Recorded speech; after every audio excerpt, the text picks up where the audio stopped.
If you'll please stand. I pledge allegiance to the flag of the United States of America and to the republic for which it stands, one nation, under God, indivisible, with liberty and justice for all.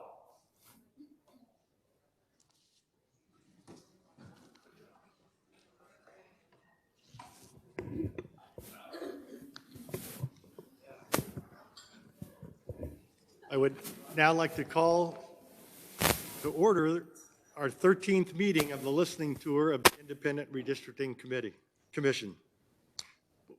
We'd like to remind you, the public, that the COVID-19 is still prevalent. We ask that you follow the Arizona Department of Health guidelines. If you're not fully vaccinated, you should wear a mask in a public space. If you'd like to participate from home, each of these meetings is being streamed through WebEx. Please note that if you would like to make a public comment, you may do so by signing in with staff and filling out the public comment card. And that would be at the back of the room if anyone hasn't done that. If you haven't already done so, also please fill out the Community of Interest survey. There's a QR code on signs at the sign-in desk and on the public comment cards that will direct you to the link. And we will explain this Community of Interest survey as part of our presentation. Please see a member of staff if you have any questions. We have an American Sign Language interpreter joining us virtually, and we have interpreters and headsets available for those in attendance. We also have a transcriptionist who will be transcribing every meeting. Please speak slowly and clearly so we have a clear record of your input. Will the interpreters in attendance introduce themselves now, please? Hi, my name is Tiana Dopp, and my team today is Tiffany Jones. Got that? Do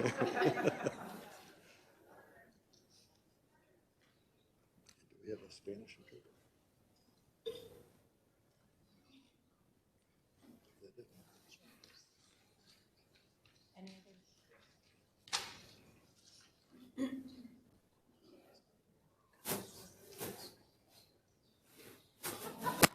Good afternoon, good morning. My name is Joy Tucker, and I'm your Spanish interpreter.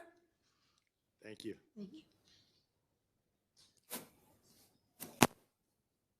At this time, we'll introduce ourselves. I'm David Meal. I'm an appointee to the commission by the Republican Party, and I'm from Pima County.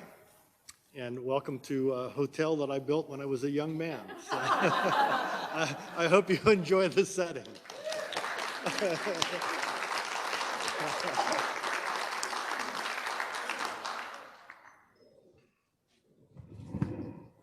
A lot of fun being in the hotel that my colleague built when he was a young man. Welcome.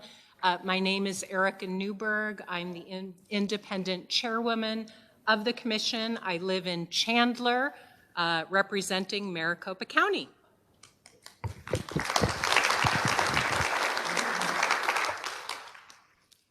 And now we'll move on to agenda item 2, a presentation of the process that we're undergoing.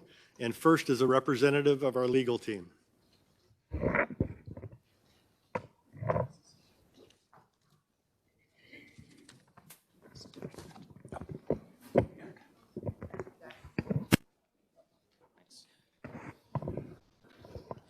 Good morning, everyone. How are you?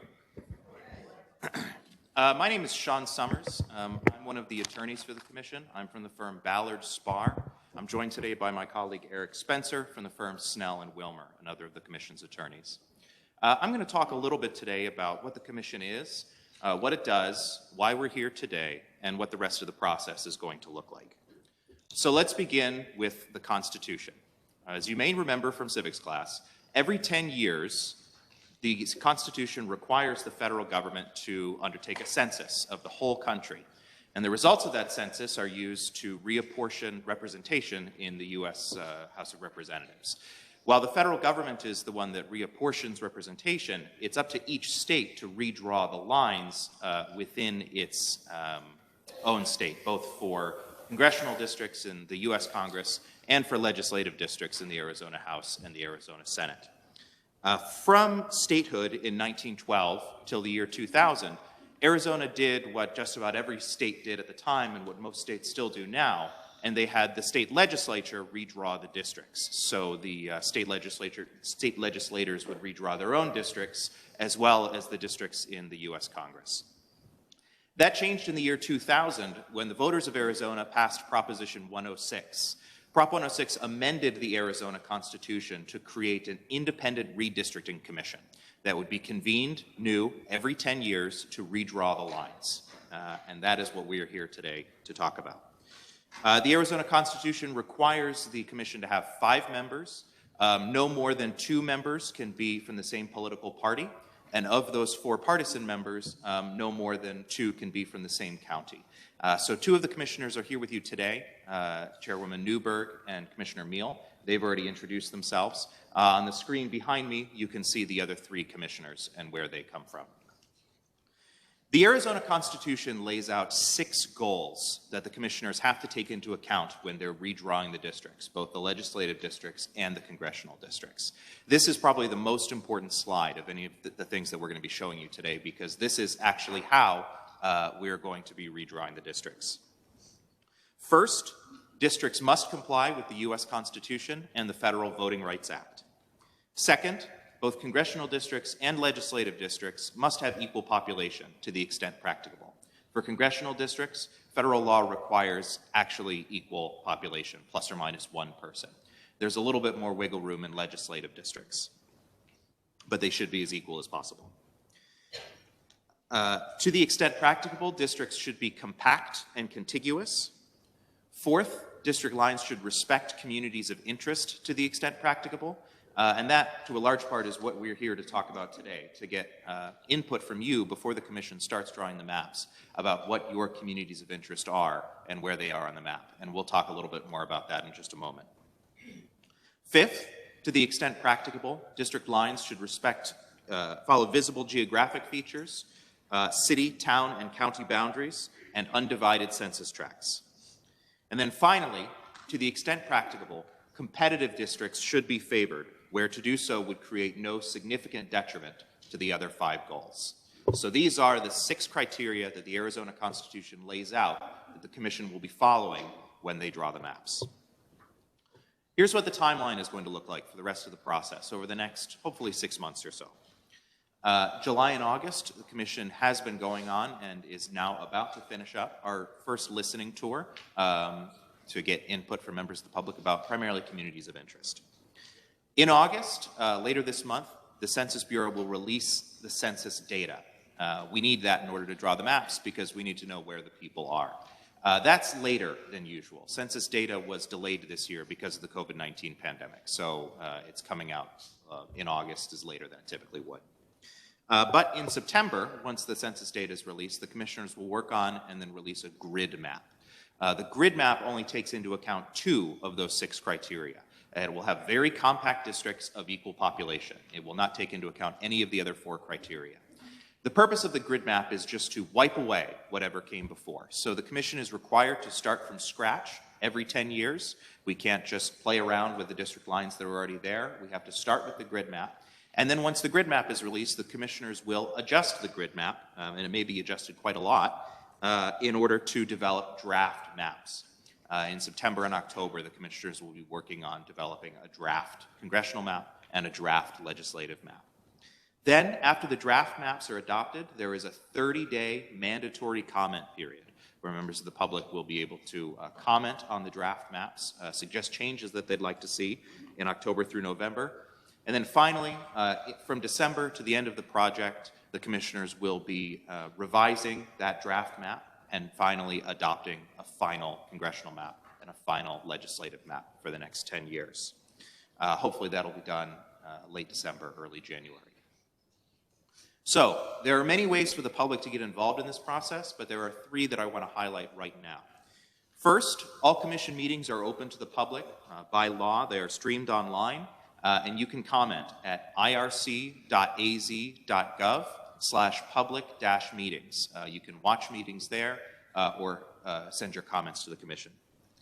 Second, initial input on communities of interest. That's what we're here today to talk about, primarily communities of interest. But you can also, as we'll talk about in just a moment, submit maps with your community of interest, as well as comments as the Commission begins to take that into account. Third, before, during, and after the draft map process, you will be able to, once we have the data, you'll be able to submit your own draft maps, comment on draft maps that the commissioners are considering. Once they've adopted an official draft map, you'll be able to comment on and suggest changes to that, and then provide additional comments as we move towards a final map. We have some tools that will allow you to do this, both now and throughout the rest of the process. So I'll turn it over to Mark Flahan from Timmins, our mapping consultant, and he'll talk a little bit more about our information and empowerment tools. Thank you.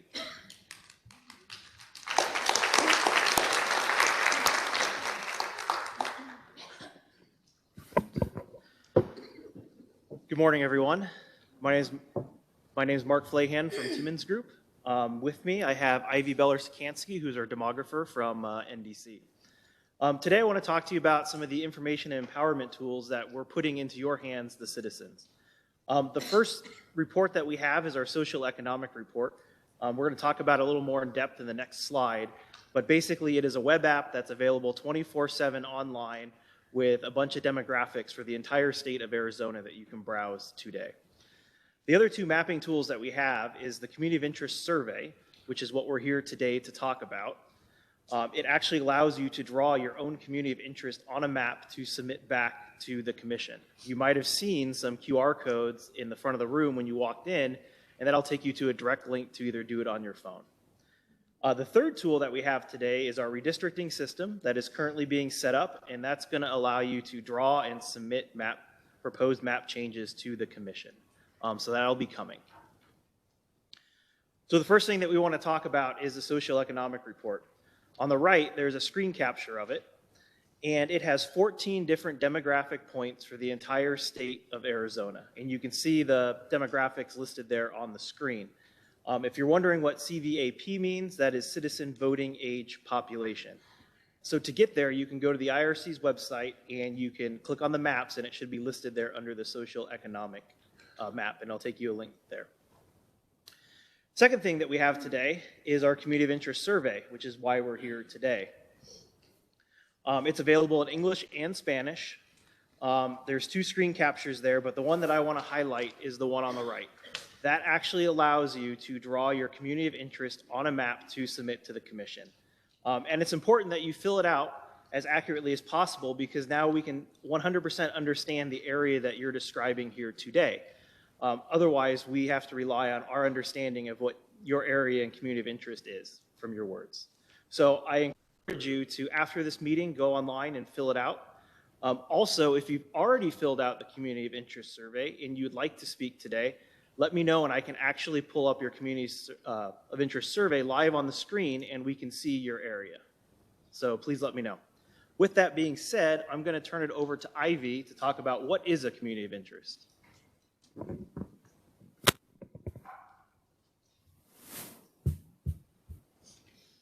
Thanks, Mark. Good morning, everybody. Wonderful to see you here. Speak into the microphone. Is this better? Yes. Wonderful. So, what is a community of interest? It is a geographic area of people who share common stories or connections. Those connections can be common social interests, shared demographic characteristics, similar impacts from a legislative and/or congressional issue, or any other connection that leads people in a given area to believe they would benefit from being kept together, united in one legislative and/or congressional district. As you think about your community, think about the various demographic factors that Mark had pointed out on the socioeconomic report. And And the survey is what we're calling it. It says, think about you and your neighbors. Do you have similar jobs? Do you rely on similar public services? Belong to the same neighborhood associations? Are you impacted by some regional environmental concern? Is your community defined by similar regional land use issues, transit concerns, languages spoken, celebrations or traditions, other similar issues or characteristics? Any of these characteristics could define a community of interest. Now it is your turn. As they travel the state on this listening tour, the commissioners want to hear from you. What do you want the commissioners to consider as they draft and ultimately adopt their maps? How do you define your community of interest? Using the various and extensive tools that Mark has described, and in your testimony today, we want to hear what brings your community of interest together, and what are the geographic boundaries of your community. Remember, the commissioners can incorporate your communities into their maps only if you let us know where your community is on the map. Thank you for being here today. Now I will turn this back over to the commission staff to begin taking your comments. And before we take comments, just something to keep in mind, one of the big challenges we have is when we look at the congressional districts that were drawn in 2011, each one had 710,000 people roughly. And this time, each district will need to have about 800,000 people. We don't have the exact data yet. And legislative districts in 2011 needed about 210,000 people, plus or minus, for a legislative district. And this time, it'll be a little over 240,000 people for each legislative district. So a big challenge we have is, what communities do we combine in order to create the proper map? So as you speak to your communities of interest, keep that in mind. That will be very helpful to us. And with this, we'll move on to agenda item 3 and begin public comment. And first, the staff will read the rules of the meeting. Thank you. Thank you. Citizens may only speak when recognized by the chair or the presiding officer of the meeting if the chair is absent or otherwise has delegated hearing administration authority. In compliance with Arizona's open meeting law, speakers should confine their statements to the issue on the posted agenda, which is before the commission. Speakers are also requested to limit their comments to approximately 3 minutes. Additionally, speakers are required to follow proper decorum. Speakers must use appropriate language. Foul and/or abusive language will not be tolerated. Any speaker failing to follow proper decorum or any other guidelines may be asked to leave. Any breach of the peace or disruption of a commission public hearing may be the cause of report to law enforcement, arrest, and prosecution. If someone has expressed the same sentiment as you, you do not need to speak in order to have your comment recorded. As long as you have filled out the survey, your input will be received and considered by the commission. Everyone is welcome to speak, however, should you choose to do so. Opposing viewpoints may be expressed by the citizens present. As a courtesy, citizens are reminded to address their comments to the chair and the commission and not to the audience present. Please show respect for all speakers and avoid personal comments. Remember, the commission needs to hear all sides in order to make an informed decision. Thank you. Good morning, Madam Chair Newberg and Commissioner Mill and members of the listening audience here and also on the WebEx. We have 50 speakers today, so we'll try and get through these as quickly as possible. So the first speaker is John Maynard. The next speaker is Sally Simmons. Following Sally is Connie Pellman. The fourth speaker is Peyton Davies.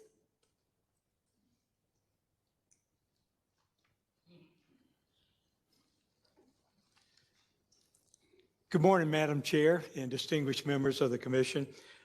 First of all, I want to thank you for the important work that you're doing. Really do appreciate that.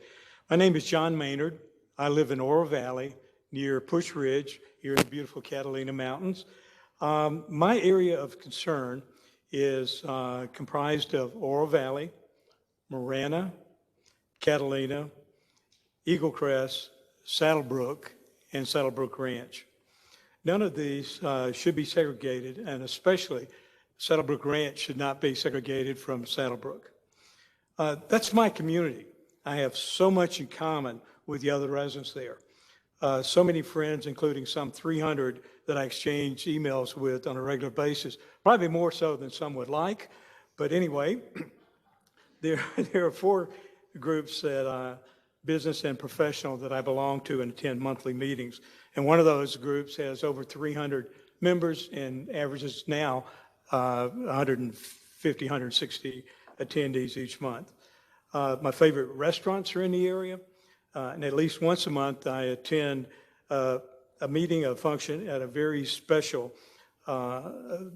meeting at the Gaslight Music Hall in Oro Valley. I have 2 sons and 1 daughter and their families that live in the area, and 5 wonderful grandchildren. 2 of those grandchildren attend Ironwood Ridge High School. We have excellent schools. I attend the twice monthly meetings of the MPhi School Board, and I spoke at the last 2 and plan to speak at the next one coming up on August 10th. The church at which I worship is in the area. My office is in Oro Valley. Oro Valley, Marana, Catalina, Eagle Crest, Saddlebrook, and Saddlebrook Ranch are a tight, close community. On a map, they form a crescent moon, if you will. The residents have so much in common, from income, current past employment, recreation, and love of the physical beauty of the area. It would be hard not to marvel at the rugged beauty of the Catalina Mountains, especially as they change colors throughout the day, from purple in the morning to tan at noon, dusty roads in the afternoon. My daughter says dusty road. Dusty roads in the afternoon, and the Oro Valley golden brown as the sun sets in the west. Please keep my community, please keep this in the same district. I thank you so much for listening to me this morning. With best regards and much appreciation, John Maynard. Thank you.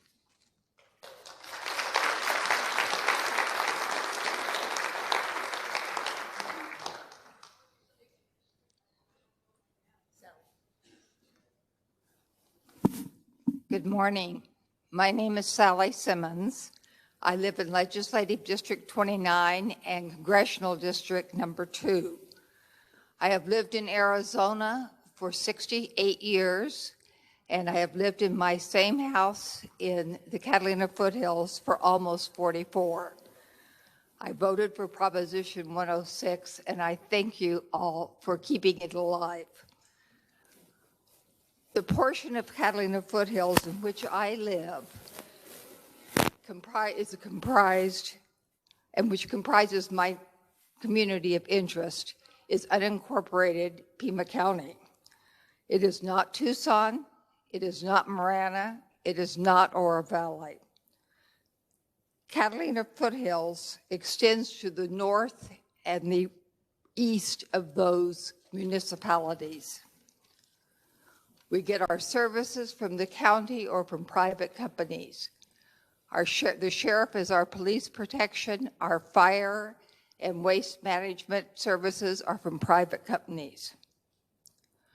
Communities in the Catalina Foothills come together to protect our desert setting. Just one example of this was the development of La Encantada Shopping Center. Neighborhoods came together to create changes in the original plan so that La Encantada could be an asset to our community rather than a blight on our desert. We also work together to keep our schools thriving. We are proud of Catalina Foothills School District number 16, and we support it financially even after our kids have long since graduated. The districts in which I live, and of which Catalina Foothills is a part, have been competitive and balanced for the most part. I want this to continue. The percentage of independent voters is roughly equal to the percentage of recognized party members. By having balanced and competitive districts, you recognize the growing number of all citizens who do not affiliate with any political party. You also force our representatives to consider all opinions in any given question. I am asking you for two things. Recognize the Catalina Foothills outside of municipalities as a community of interest. Secondly, I am asking you to work toward balanced and competitive districts throughout the state while assuring that the voting power of minorities is not diluted. By doing this, you are recognizing the increasing diversity of our state and the people in it. Diversity of race, ethnicity, and of thought. Give us choices. Again, thank you for volunteering for this important work. You are helping to make Arizona better. Thank you. Connie Pellman.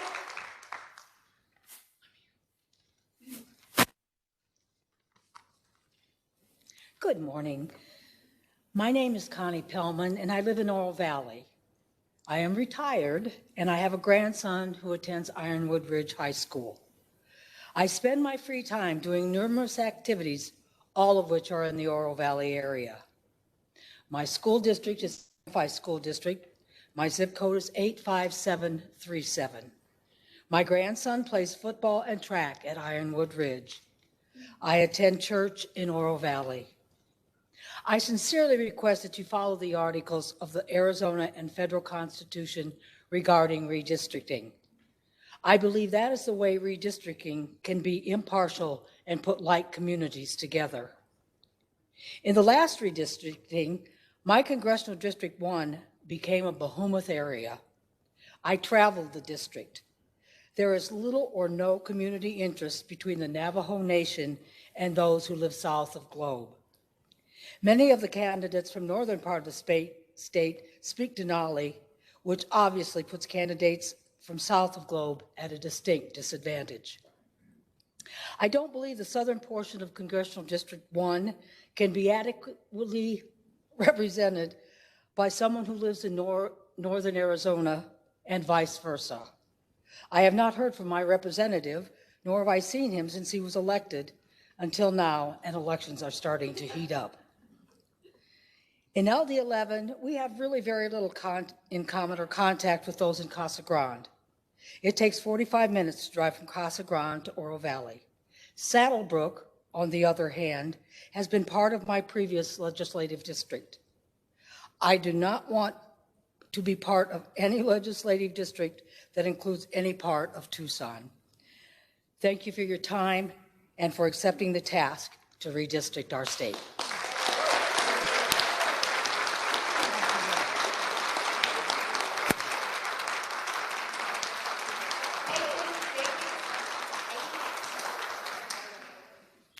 First of all, thank you all for being here and taking the time to listen to us. You don't have an easy task, but I do ask you to be fair. My name is Peyton Davies. I've lived in Oro Valley for 15 years. Our congressional district is the largest congressional district in the United States, save for the states that have only one district. I attended as many of the redistricting forums as I could 10 years ago, at least 6 or 7, 1 or 2 in Phoenix. Oro Valley was very vocal against the person who was named as an independent person on the panel. I believe she and the 2 Democrats were actually malicious when they redrew the lines of our congressional district. I beg, Erica, I beg for you to listen independently. Thank you. From my house to the northeast corner of our district is 476 miles.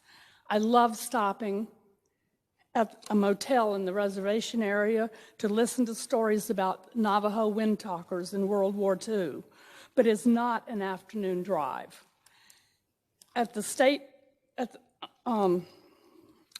convention 2 years ago, we talked to the people in the northern area of CD1. We asked if we could get together somewhere and discuss issues. Nothing came of it. It was just too far to go for either one of us to get together. It would need at least a 2-day drive. I go to church, play golf,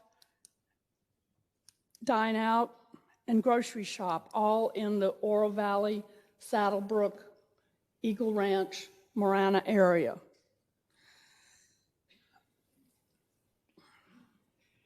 At the same time, I do not think we have a common interest with Tucson.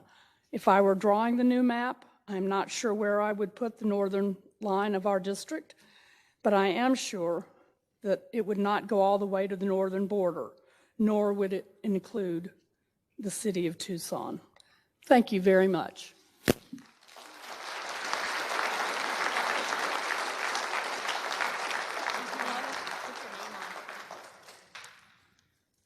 The next four speakers, Stephen Lynn,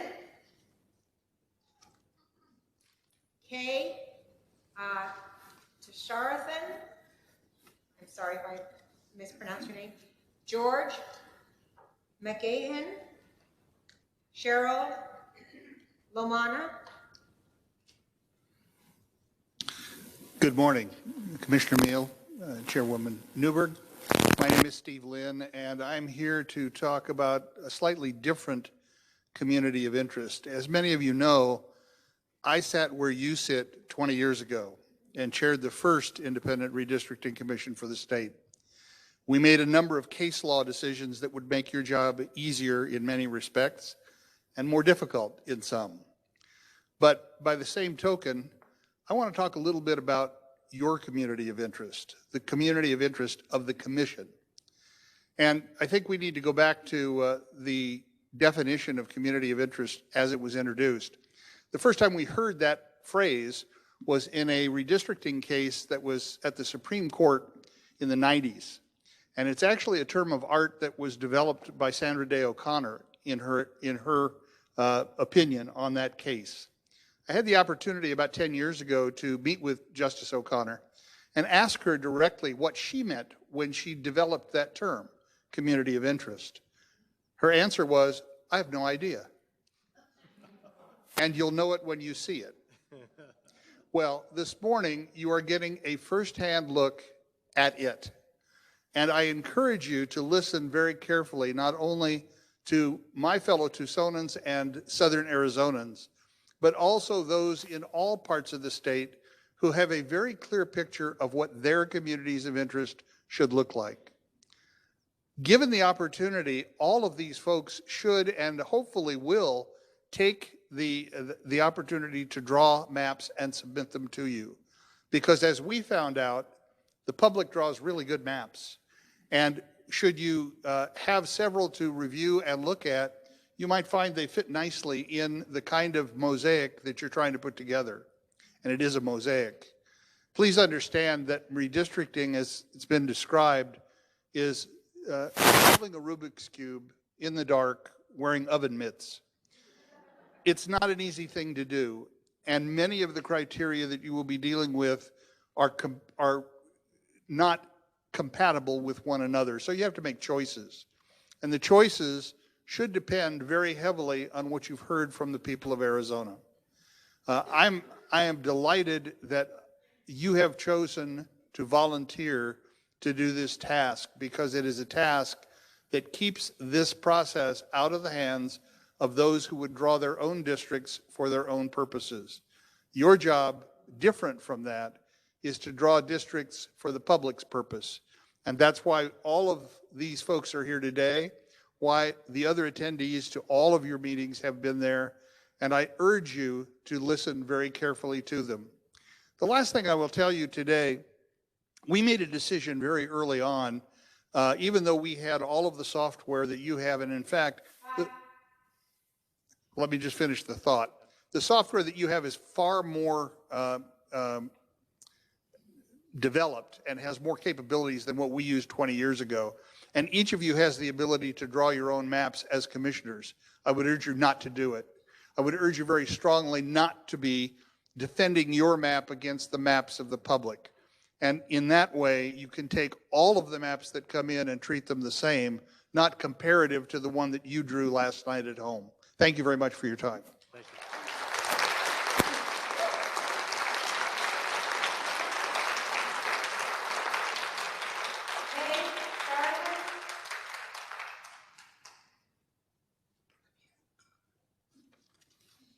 Good morning. My name is Kalyan Raman Bharatan. I'm a South Asian, a first-generation immigrant, and a resident of Tucson for almost exactly 33 years this month. Many Asian Americans have been through an experience that I believe is of significance to this independent redistricting commission, and that is this. Many of us grew up in nations that were newly liberated from colonial rule, where the national dream of a democratic, egalitarian society had been planted by those colonial powers. The dream was also largely inspired by the example set by the United States, the first large nation in the world that was founded on a common idea, not just on ethnic similarities. As we grew up, we saw the vulnerability of that dream. That dream was either tarnished and distorted by corruption, lack of vision, and sheer greed of leadership in the countries that we came from, or it was destroyed altogether by the emergence of authoritarian dictatorships. Yet, through it all, the US symbolized the possibility of the dream being realized. I don't believe many of us thought that the US was such an ideal, but we have been inspired by the thought that it could be, and was striving to be, the role model for democracy everywhere. And many Asians, like me, made the effort to come to the US to settle here for the values that democratic spirit represented to us, to our children, and for the world itself. It is in that sense that I thank you for the work that you're doing, ensuring that the basis of democracy, elections in a free, fair, and competitive environment continues to be sustained in this, our country. I know that many in my community of Asians will agree with this thought. Your work must ensure that we are not disillusioned into finding that the vulnerabilities that have distorted, spoiled, or destroyed so many budding democracies should also have an adverse impact on this, our nation. Thank you very much for what you're doing. Thank you.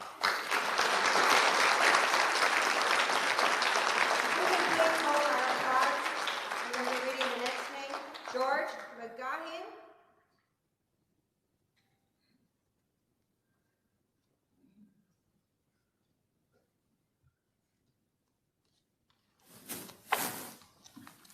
Thank you, Commissioners. My name is George McGaffey. I live in Green Valley, south of Tucson. I'm here to ask the Commissioners to leave LD2 in its current map form, and that it remain within the current Congressional District 2. As a leader in the Santa Cruz Valley, I'm aware of the diversity within its boundaries. From the city of Nogales to the city of South Tucson, it is made up of an assortment of races, economic levels, religions, and tribes that give strength to this community. Legislative District 2 is anchored by Tucson's south and southeast sides, and the gateway city of Nogales by the suburbs of Green Valley and Sahuarita, with some of the most beautiful scenic areas in between. Approximately 73% of registered voters in LD2 reside in Pima County, and 27% reside in Santa Cruz County. There are a total of 57% precincts in LD2. South Tucson is an older community with Spanish as predominant language and traditional barrios. The economics of this area is on the low side, with small industrial businesses mixed in, where the rural areas of South, Pima, and Santa Cruz are made up of ranchers, farmers, and those looking for more wide open spaces. Green Valley is a retirement community with all forms of entertainment for those who are still working, but are still very active. Santa Rita is a youthful community comprised of family members that are working. Santa Rita contains the master plans of communities of Rancho Santa Rita Resort and Quail Creek. With all this diversity, the political leaders in LD2 are required to be well-rounded in the knowledge of the community's needs. Businesses, schools, farmers, and ranchers, tribes need transportation and water are a few of the samples they will need to act with and support. The strength of voting within the boundaries of our diversity. If you redraw the current map, we would lose this diversity. The fundamental resource of democracy is to compromise, is to support the good of the whole. I'll say it again. The fundamental resources of democracy is to compromise to support the good of the whole. Those running for office soon know how important that is in LD2. Farmers need water as well as do residents. Shippers need good roads, as so do mothers and fathers taking their children to school. Everyone needs water used in many different ways. Throw those boundaries off and you lose the strength and diversity that balances now exist in LD2. Please leave the current map form as is now drawn for the good of the whole. I wish to thank you for your hard work. Thank you.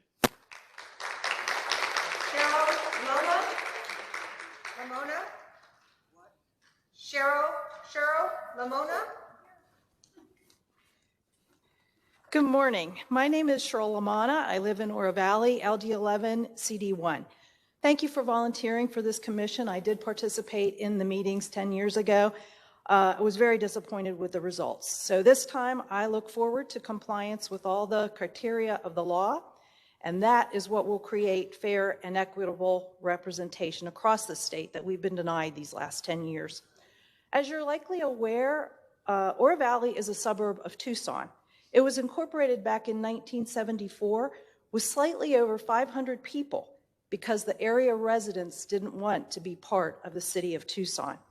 They had to go to a court to accomplish that because the state didn't want incorporation on the outskirts of the larger municipalities at that time. They even established laws that areas proposed for incorporation had to meet a population threshold, and the residents had to exhibit common goals and objectives, which sounds very much like your community of interest. So what's Oro Valley's community of interest? Well, I'll start with where they don't align.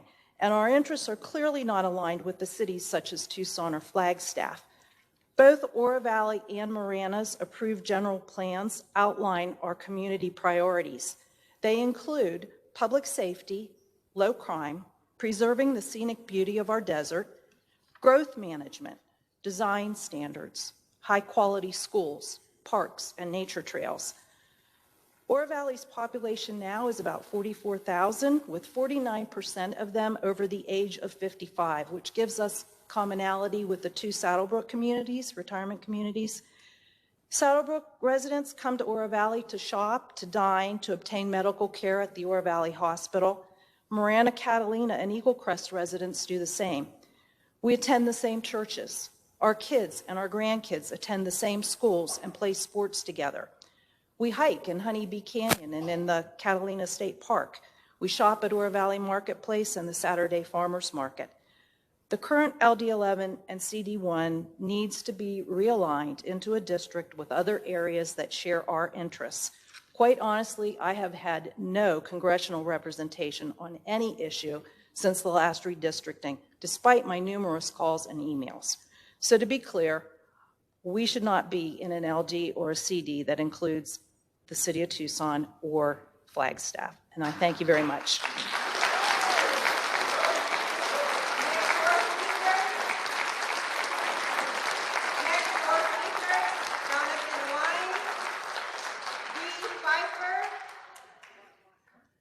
Bodeen, Linda Evans. In case you didn't hear, next four speakers, Linda Evans, Jonathan Wines first, I'm sorry. Jonathan Wines, Dee Pfeiffer, Larry Bodeen, and Linda Evans. Those are the next four speakers. And which one is up now? The one that is up now is Jonathan Wines.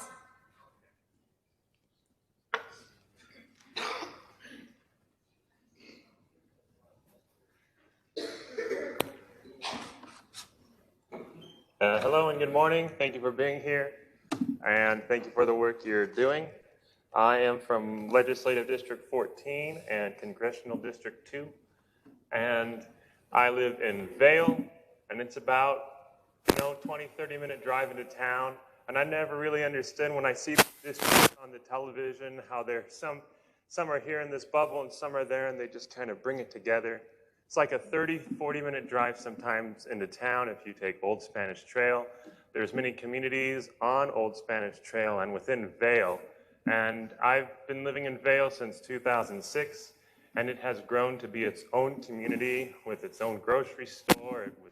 Used to have a small gas station, now we got everything. Grocery store, Marco's Pizza, everything. People don't even like to go into Tucson for dinner.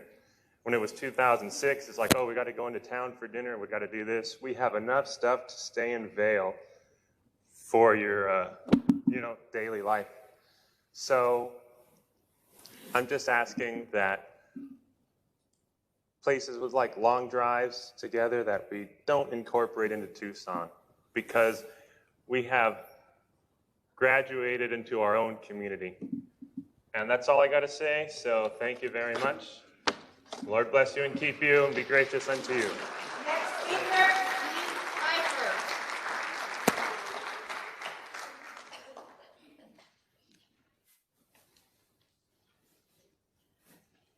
Good morning. My name is Dee Pfeiffer, and I live in the community of Vail, CD2 and LD14. I'm retired now, but I served 9 years in the Air Force, worked 30 years in California, and 10 years from my home. So I've come to realize that Vail has grown a lot. We moved here 23 years ago looking for a small community, a small town. We wanted to get away from the city environment that we came from in California. So we intentionally moved to Vail to get away from the bigger town, in this case, Tucson. Now, Vail's grown enormously since then. There were just 2 schools in Vail when we arrived. Now there's more than 20. However, our community of interest still includes homes and ranches on large lots or acreage with horses, and still that rural, soon becoming subdivision type lifestyle. We have areas to hike, the Saguaro National Monument. We have caves, mining, ranching is still strong, and small locally owned restaurants and gathering places that we attend and go to on the east side. I've probably been into Tucson, the city, to eat or do any shopping 3 times since we moved here 23 years ago. We are in no way aligned with the city of Tucson with its poor streets that are in terrible shape and poorly maintained, the homelessness problem, and the sad, sad lack of public safety. I would like to say that I was very involved with the 2010-2011 Arizona redistricting process and all the problems that was associated with it. However, I'm very, very pleased to see the changes on this commission. The appointment of a fair, independent chairperson, the process used to hire a more impartial mapping consultant, and the more fair way you chose each party's legal counsel. It's been very, very pleasing up to this point. I hope this commission will work in accordance with the Arizona Constitution and ensure that the 6 legal criteria are satisfied in our district so that competitive districts are not instituted as was done in the last time. Rather, fair districts are instituted for our communities of interest.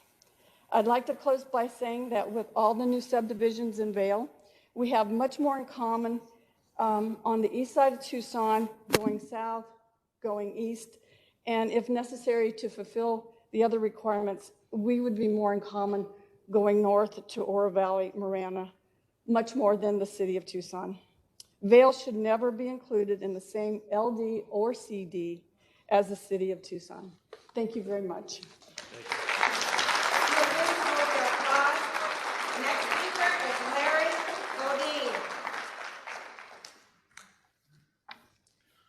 Hello, my name is Larry Bodeen. I'm a retired lawyer. I've lived in Arizona for 20 years, and I want to give you a warm welcome to my community of interest. You are right in it, and that is the Catalina Foothills. And Mark, I do have a map that I submitted, if it's possible to show that.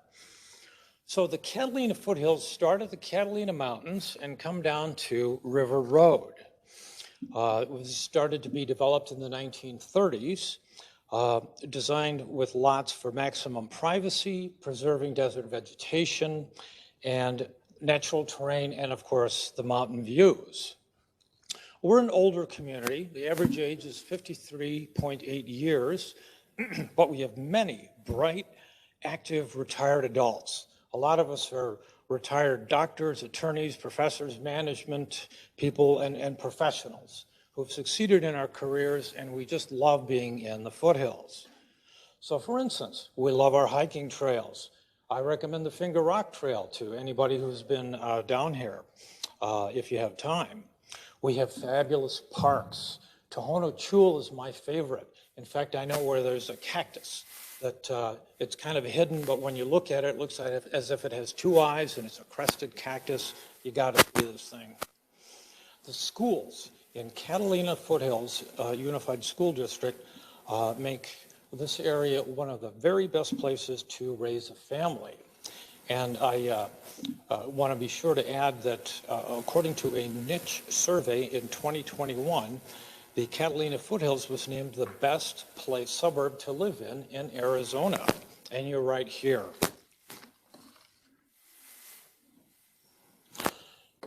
We do have many houses of worship, including Christian, Jewish, and Buddhist temples, all doing good works in the communities. We have 3 library branches, and pretty much everybody I know has a book on reserve. We are an area of homeowners. 73% of us live and own our own home. We have fabulous shopping centers, including La Encantada, St. Philip's, and a lot of other ones. And of course, we have excellent resorts. You're in one of them right now. And it is clear that the Catalina Foothills have an energy and an identity and should be kept intact by the Independent Redistricting Commission. And with that, I want to thank you for all your work and appreciate the opportunity to speak. Thank you. Next speaker, Brenda Evans. Welcome to beautiful Pima County, Arizona. My name is Linda Evans. I live pressed against the Catalina Mountains and Skyline Country Club. At my permanent residence for 28 years, no one lives to the north, nor the west, nor the east of me. My community of interest is geographical, the Catalina Mountain Range, fires such as last year's Bighorn Fire, evacuations, wildlife preservation, and open spaces bind me to my neighbors in the Catalina Foothills, Casa Adobes, and Oro Valley. Since 2016, all my representation in government is lopsided. My district board of supervisor, my 2 legislators to the state house, my state senator, and my congressional representative are all from the opposing party, who consistently vote against my beliefs.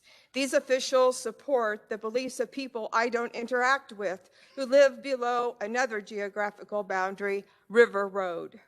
The City Council of Tucson, who believes they govern me through Ward 3, though I don't live in Ward 3, nor the city, seized my money, raising my water rates 40% as a declared incentive published in the Daily Star newspaper to goad me to beg them to be annexed into the city, where I would be surrounded by people who do not share my beliefs. The city has declared they will soon rezone our unincorporated land for high-density housing, though they have no jurisdiction. I am highly taxed, a citizen without representation. No single elected official, not one, not in our county, not to the state, represents my values. This violates my rights given by the Arizona Constitution. I call on you, good people, to evoke the Voters' Rights Act in my favor, as you are directed. I am a candidate for the House of Representatives in this great state of Arizona, yet I am told there is no use in trying because no one gets elected from our party in this district. How truly sad that the numbers are so overwhelmingly against me. The district as it stands automatically gives a 2.5 to 1 ratio against me and my beliefs, though they are not evil beliefs, only an opposing view. This great country has always been in favor of a two-party system and redistricting where permissible. And we tax people have a right, we the people who have a common communities of interest for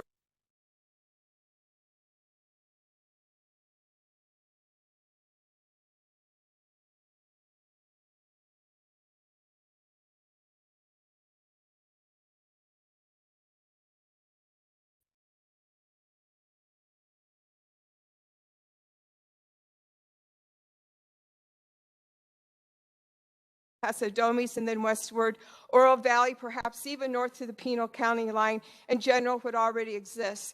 Our county supervisor one already drawn boundaries.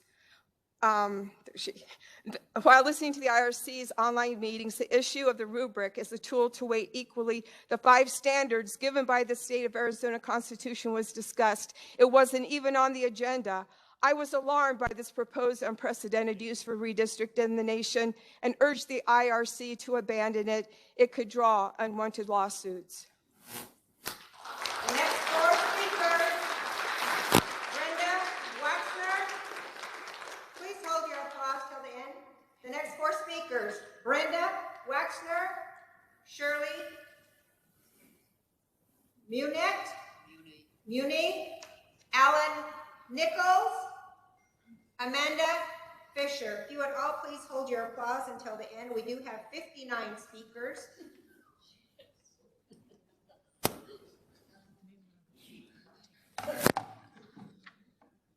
Good morning. My name is Brenda Wexler. I moved to Tucson more than 50 years ago. You can't hear me? And wow, has the economic engine of the area changed.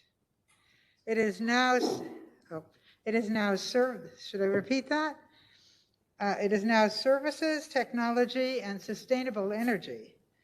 Just miles from my house is a new 65-acre biotech and tech industrial park.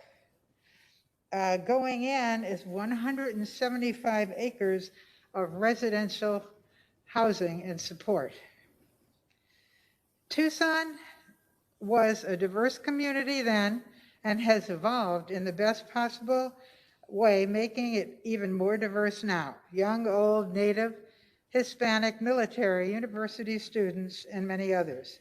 The city itself and its environs is my community of interest, and it must stay whole.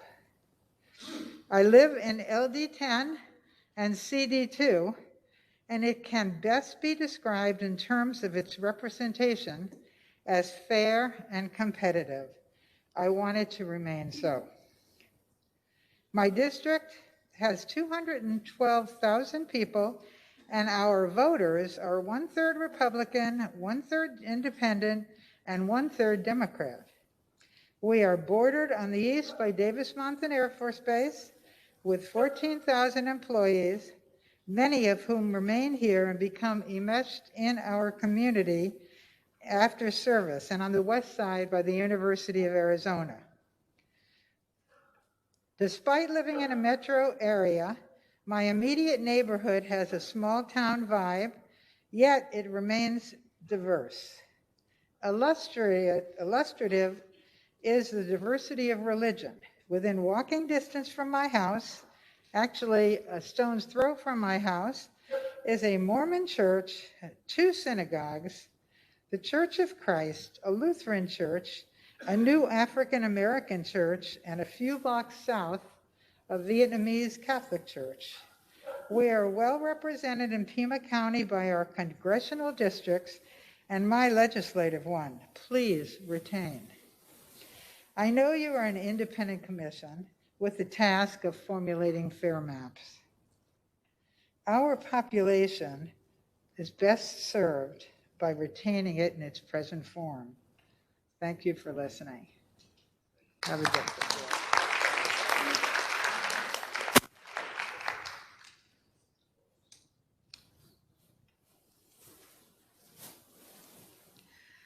Good morning. My name is Shirley Muni. I'm retired and I live in the north central edge of the city of Tucson. I live in just inside the Tucson boundary, which is about 20-minute drive from the east side, the west side, downtown, and the foothills. I get around a lot. My communities have been mostly civic organizations, and 90% of the work that I do is nonpartisan. And since these hearings are all about drawing fair electoral district boundaries, I think it's wise to remember that Arizona's electorate is now split about 1/3 Democratic, 1/3 Republican, and 1/3 Independent. And therefore, I urge you to give more weight to the concept of creating more competitive districts than we now have. We need every voter to have a fair choice among candidates. We don't need a jigsaw puzzle of competitive districts or competitive communities of interest. Voters need a fair choice of candidates. Competition is the name of the game. Thank you for coming to Pima County.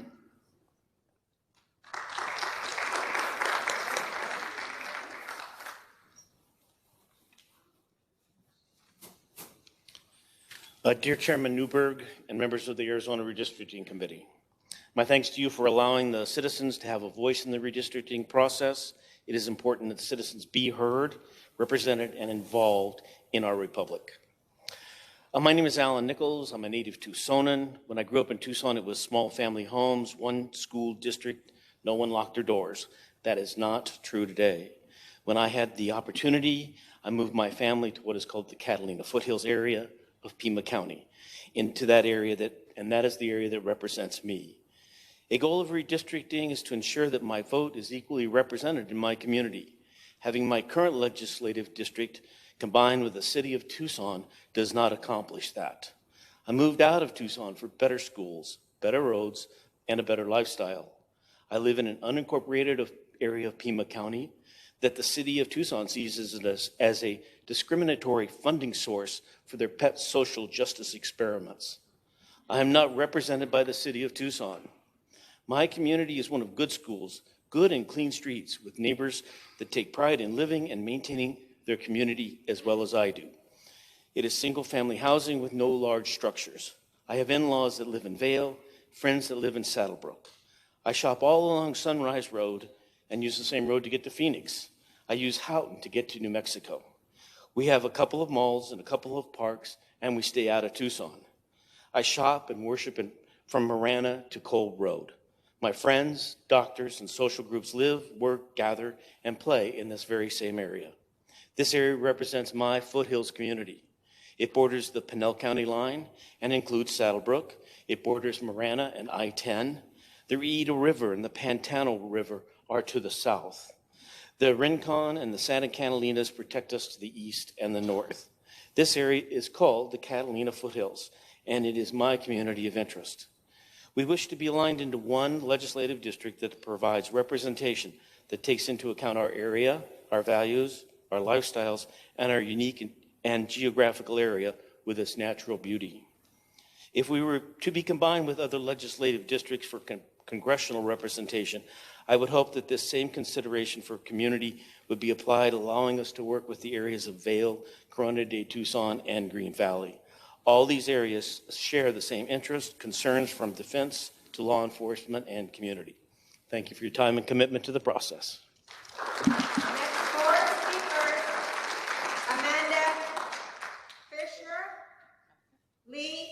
Nichols, Nolan Reedhead, and Dale Winders.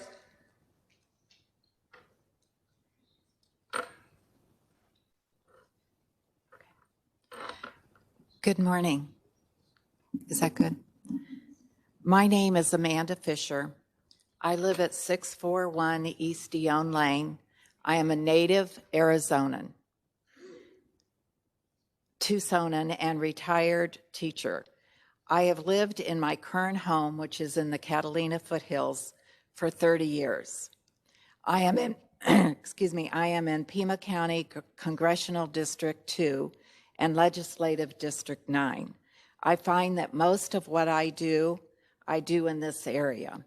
I see bobcats on my back wall, javelina in the early morning knocking over my trash can, and in the spring, I enjoy roadrunners and quail families on my daily walks through the streets of my neighborhood. I hike up the mountain north of me, and I am able to see the city below me. I often walk through the streets of my neighborhood taking pictures of beehives in trees or interesting cacti that bloom. I have 2 children, and they both went to the public schools in the area.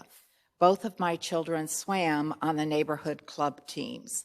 I am looking forward to watching my darling grandson, Anson, swimming on one of those same teams, and I hope that I can continue to time as he crosses the finish line.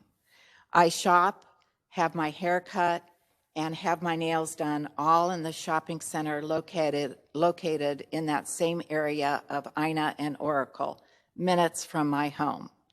I have lunch with my friends, often at Wildflower Sauce, or grab a gelato with my grandkids from Frost, which are all located in the historic Casas Adobes Plaza.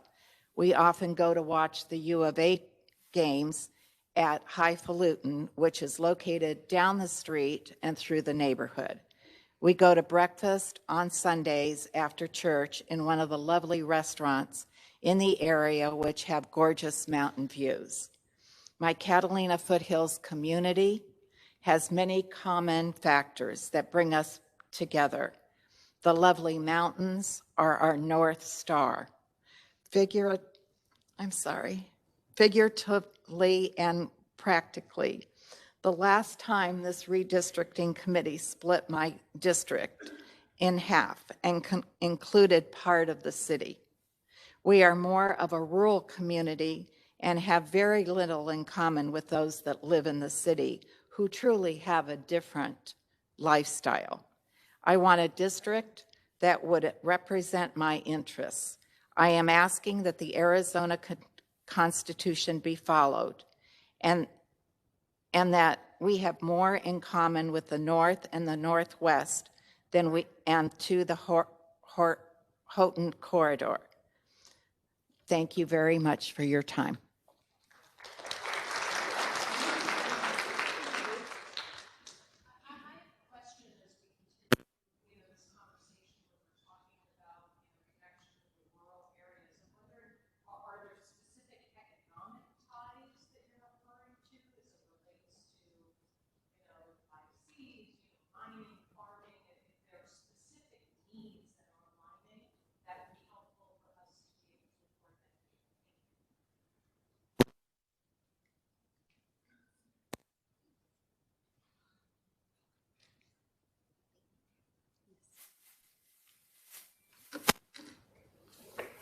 Good morning, and thank you, Chairman Newberg, and members of the commission for taking time to speak with local residents here. I appreciate it.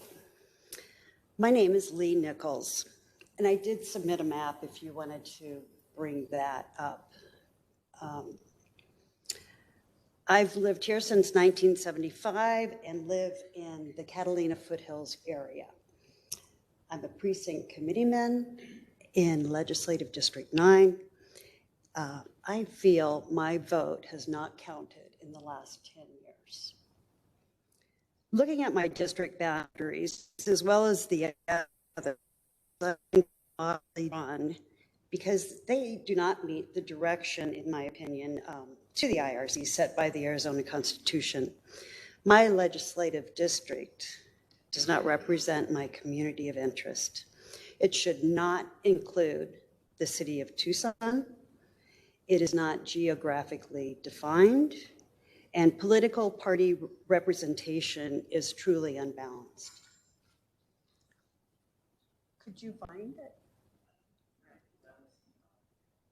I'm Helen. I go by my middle name, and it just wreaks havoc with everything. But thank you. Thank you. So my community of interest, as displayed, includes the entire northern span of the Catalina Foothills, Vail, and Saddlebrook. Didn't quite take it over to Vail, but my brother lives there. I live in the eastern part of the foothills and have business in the western area several times a week. Excuse me. I hike Sabino Canyon almost every day, and I go to Catalina State Park on occasion to hike there as well. I visit my brother and his wife in Vail, and I go to the town of Catalina for my favorite restaurant. The city of Tucson is not part of my community of interest. The city doesn't like me, and I truly don't like the city.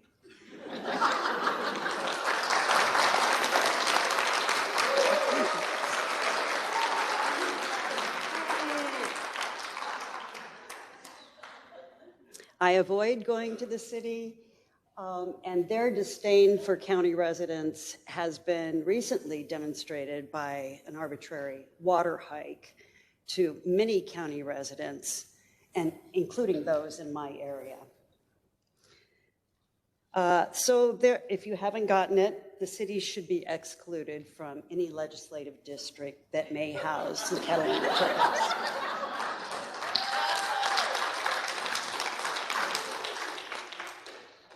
I ask that you please ensure my community of interest is fairly represented. It should be geographically compact and contiguous and provide even political representation. My boundaries are the Santa Catalina Mountains to the north, Vail to the east, and up to Saddlebrook, with the Rito River on the south. Thank you very much for your time. I appreciate your service.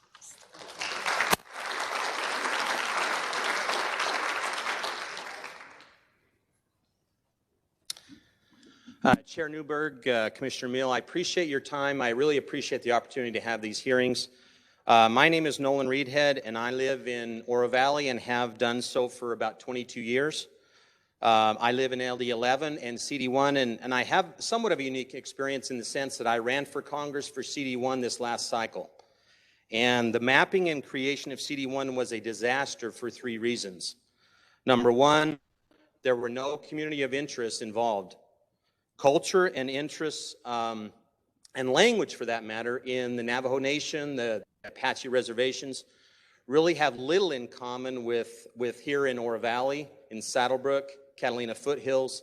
The diversity and interests are completely different.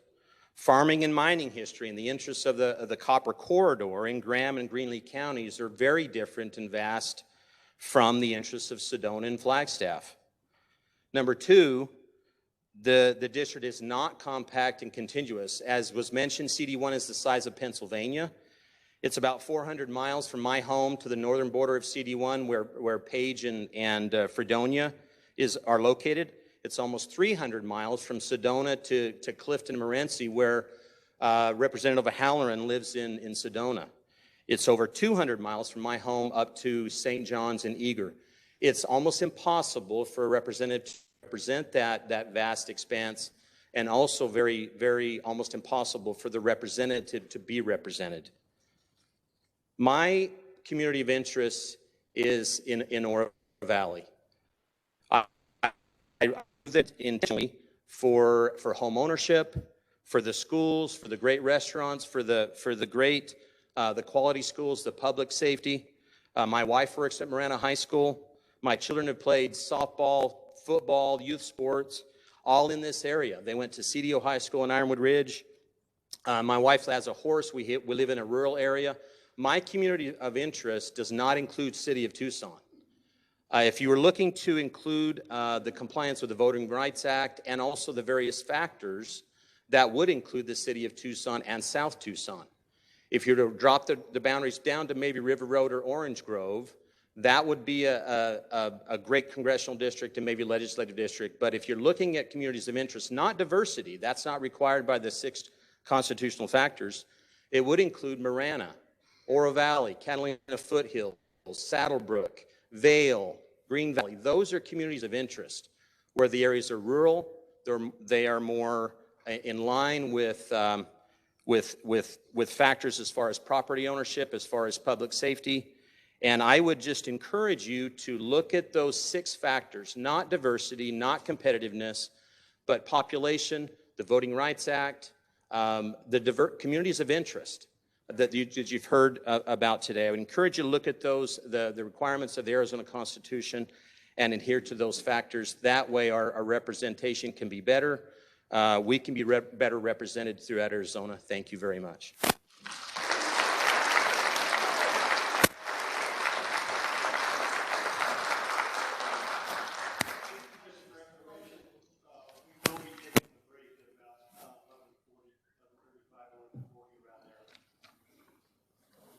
Hello, my name is Dale Winders. First, thank you so much for volunteering for this difficult task. I'm a registered voter in Legislative District 11, Precinct 188, and I'm so glad, and this gathering is evidence of it, that I don't live in a democracy. I live in a constitutional republic.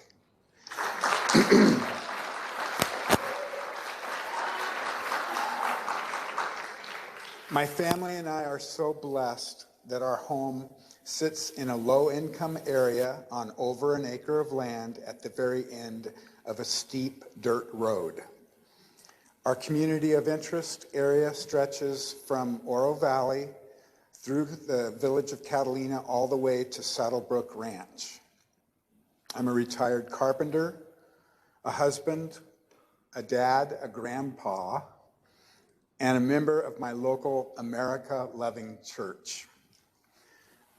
I showed up here this morning to give you information about my community of interest, of course. Our community is a diversity of families, including students, blue-collar workers, entrepreneurs, and retired folks.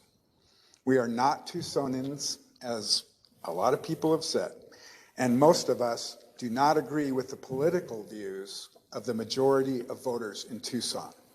The last redistricting was not fair to many rural Arizonans.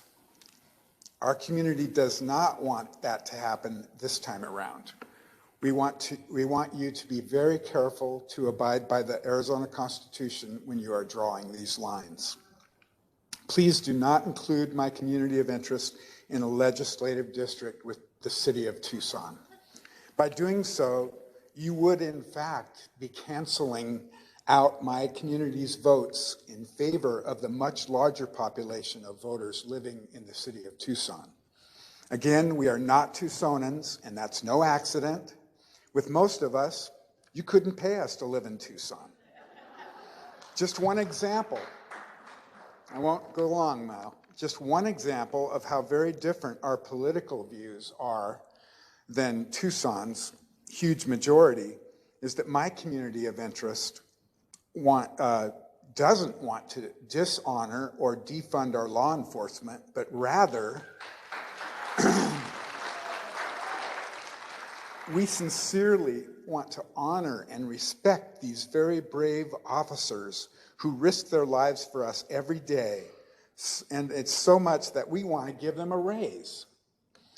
So in closing, my family and I feel so blessed by the Lord God Almighty, Jesus Christ, to be still living in the land of the free and the home of the brave. Thank you so much for this opportunity to speak.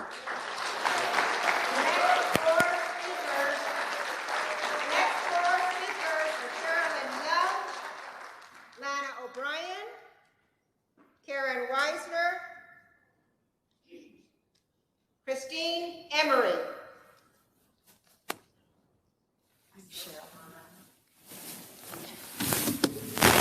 Good morning, and thank you, commissioners. For 35 years, I've lived in the Tanque Verde area, which is on the far east side of Tucson. Tanque Verde is in LD 10, which also extends into the middle of the city of Tucson. Since 2020, because of legislative boundaries which were drawn with no consideration of communities of interest, my neighbors and I have been left with virtually no representation. The reason for this is that Tanque Verde area of LD10 and the Midtown area of LD10 have almost nothing in common. With two such different communities, our elected officials cannot represent all the voters and must choose one side or the other. Unfortunately, our representatives have chosen to represent the voters of the city, leaving our much different issues almost completely ignored. Recently, my family attended an Independence Day celebration at 49ers Golf Course in the Tanque Verde area of LD10, and half the people there were from LD9. There was almost no one there from the Midtown area of LD10. What would I consider to be my community of interest? Specifically, Catalina Foothills north of River Road, Tanque Verde and the Halton Corridor, and Vail. What do these areas have in common? They're family communities in semi-rural areas, some with horse property or 4-H animals. We socialize in the same places and eat at the same restaurants. We have small school districts, Catalina Foothills School District, Tanque Verde School District, and Vail School District, rather than Tucson Unified School District.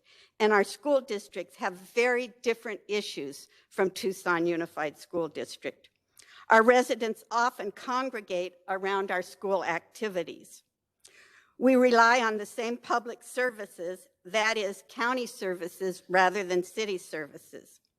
Because we are in mostly unincorporated areas, we even have completely different local representation. We're represented by county supervisors, whereas the areas in the city are represented by city council members for whom we can't even vote. I know because of the census data, our legislative districts are going to be very large. If our community needed to be larger, it could wrap around the north of the city to include areas in the far northwest up to Saddlebrook, and or wrap around below the south of the city to include areas in the far southwest, even over to Green Valley. This would also ensure that our minority-majority areas of the city remain intact. I thank you so much for holding these hearings, and I want you to know it's been 10 years since we felt like we were being heard. Thank you. Thank you. Just a reminder, if you could please hold your applause during the speaker. It does take seconds from the speaker, so please hold your applause.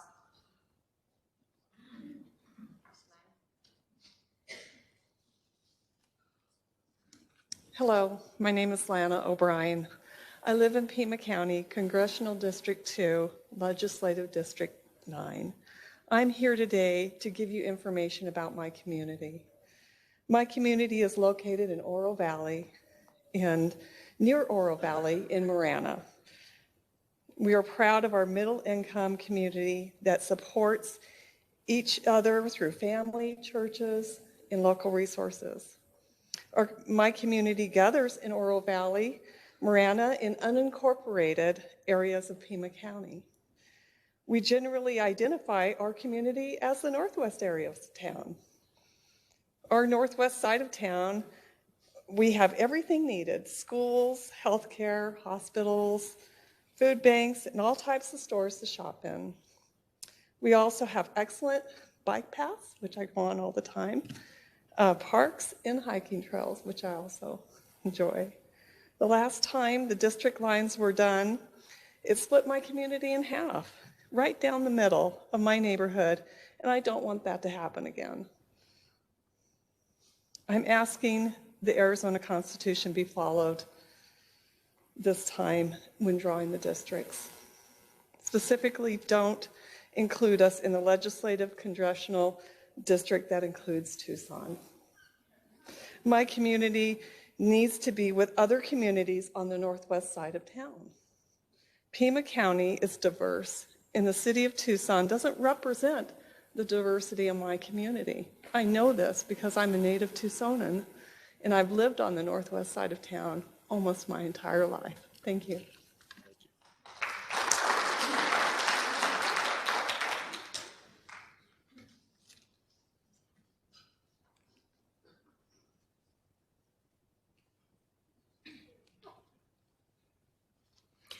My name is Karen Weiser. I am a precinct chairwoman for Legislative District 11.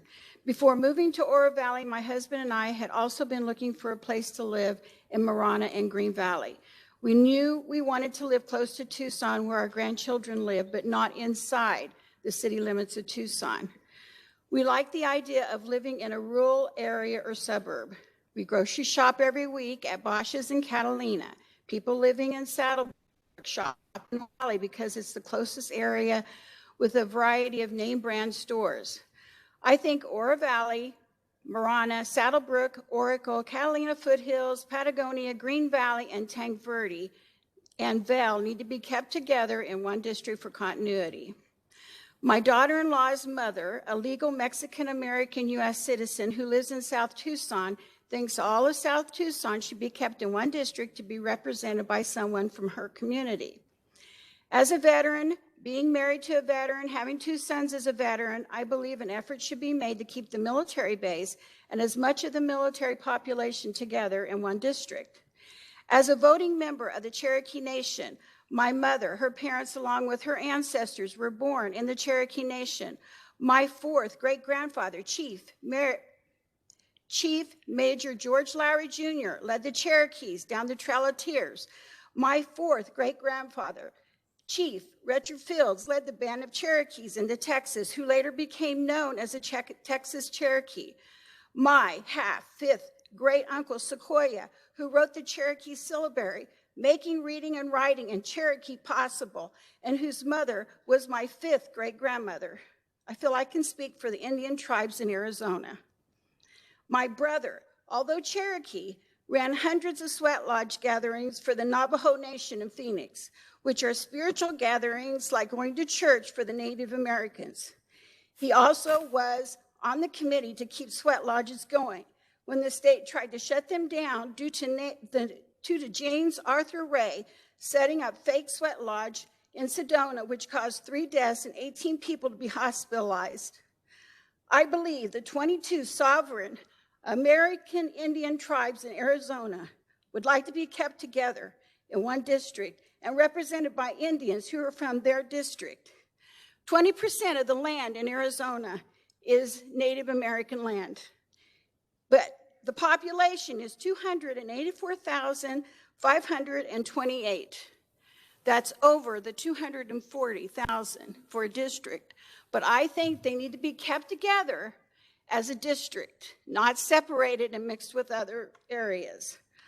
I think as much of downtown Tucson should be kept together in their own districts since they have similar cultural and spiritual beliefs and should be represented by someone from their district. Thank you. Thank you.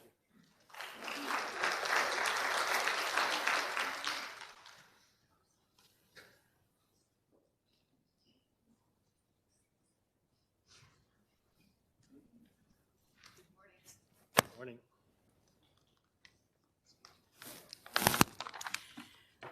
My name is Christine Emery, and I live in the southern part of Pima County in Legislative District 2 and CD2. I reside in Quail Creek, a rural gated community, retirement community surrounded by pecan orchards, BLM land, and another small residential development. I moved here from California in 2006. I escaped California. I don't want to have to escape Arizona. I am so happy to have Arizona as my home. The reason I moved to the area outside Sahuarita in Green Valley was because it was a semi-rural conservative values. I found I have much in common with other residents in our community and the surrounding areas. The area consists of individuals who live a very active lifestyle by golfing, pickleball, tennis, hiking, biking, and socializing. The majority of residents have are retired fields of business, management, law enforcement, education, and military, as I am a veteran myself. They are educated, well-traveled, pro-Second Amendment, and very informed. A large portion of the residents are veterans. English is the primary language. Most attend our local churches, shop locally, and are very involved in our community. Several have been elected to the local school board and city council. They volunteer and donate heavily to local charities and service organizations. When I first moved to the area, we had conservative representation in Congress and Arizona. Unfortunately, in 2010, redistricting changed all that by moving lines so as to split up the conservative areas, place them in Democrat strongholds. We are now sandwiched between two huge Democratic voting blocks, the city of Tucson and Nogales. Our strong conservative majority was reduced to a low 20% minority in our legislative district. It is so bad there that the Democrat candidates even bragged during the last few elections that they didn't have to campaign because it was a given they would win. That is not fair and that is not right. I ask you to correct the error that was made in 2010 redistricting. Please place and return our southern Arizona area into a conservative congressional legislative district. It has been we have very little in common with Tucson and Nogales. Our interests, needs, values are much different than these two cities. We have much more in common with Marana, Oro Valley, Saddlebrook, Catalina Foothills, Vail, Coronado de Tucson, and even Cochise County. I love my community and I love Arizona, but we have become so disillusioned with what has happened in our area and the lack of representation that my husband and I are considering moving out of this area and out of this area.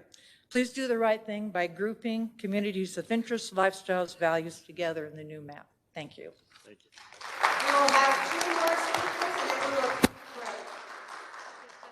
A question before we break and just for future speakers. We're hearing a little bit about the veteran community, a little bit of the military community. We're not hearing much about the military interests of this region, where it aligns. Is it aligned with the rural community? Are there other military communities? So in the future, if there are comments about that, that's something that I think at least I personally would be interested in learning. Thank you. The next two speakers, and then we'll take a break. Let's go ahead and take a break now. And so it's 11:37, and we'll take an 8-minute break and reconvene at 11:45.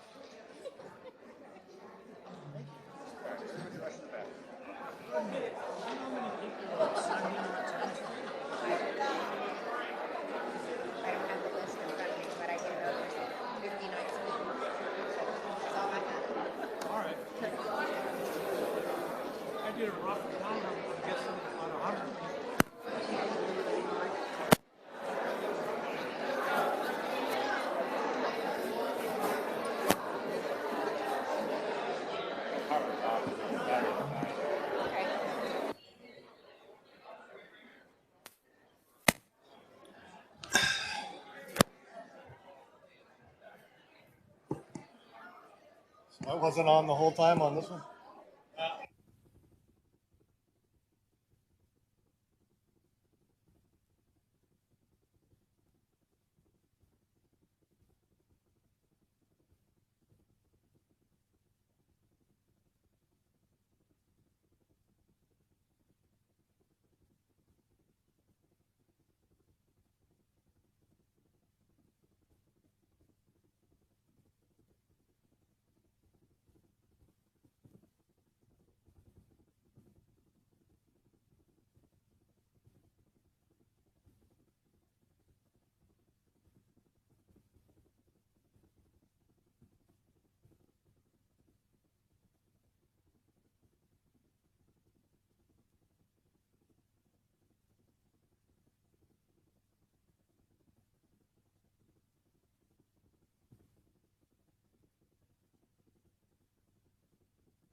have is Teresa Nunez, Kyle Vilabu, Michelle. The next four speakers we have is Teresa Nunez, Kyle Vilabu, Michelle Whitehead, and Steve Ware.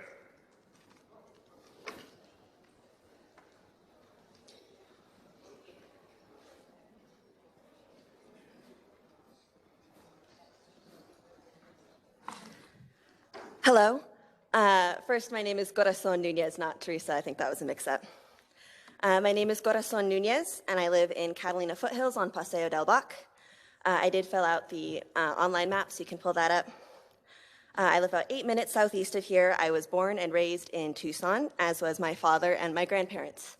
My family was actually in Tucson before Arizona became a state, so you could say that we know the area pretty well. My map reflects where we tend to gather and socialize, and generally speaking is north of the Tucson city limits, west of Sabino Creek, and east of Oracle. This includes both bases Tucson North, where I attended high school, as well as Catalina Foothills High School, where most families in the area send their kids. It also includes the Jewish Community Center, where I went to preschool and where my family and many of our neighbors go for youth sports, the gym facilities, and community events. A major point of pride for my community is our proximity to the Catalina Mountains, which others have mentioned. The environment here reflects the incredible biodiversity of the Sonoran Desert, and we value policies which are sustainable and protect our natural environment, especially because this area faces extreme wildfire risk, as we saw last summer. Some of those who live slightly north of us had to evacuate their homes. My community tends to travel south into Tucson for work, medical care, restaurants, and shopping. And I'd say that we have much more in common with Tucson residents than we do with communities farther west. I'm in Tucson almost every day to meet friends, go to the university, and I can't name a single time that my family has ever had to travel to Marana, Oro Valley, or Vail. By no means would I classify Catalina Foothills as a rural area. You'll notice that my community is completely constrained within LD9 as it is. I believe that the last cycle of redistricting accurately respected the boundaries of Catalina Foothills, and I ask that the Commission do the same this year. It's a fairly competitive area, as you can tell just by checking out the yard signs during election season. My street was pretty 50-50. LD9's current representatives are responsive to our specific needs. In high school, when I reached out to them for a community event, they responded really accurately and promptly and sent out representatives. I don't believe that this would be the case if LD9 was extended to include areas further from Tucson that don't have those same city connections. Thank you for your time, and I appreciate the work you're doing. Thank you.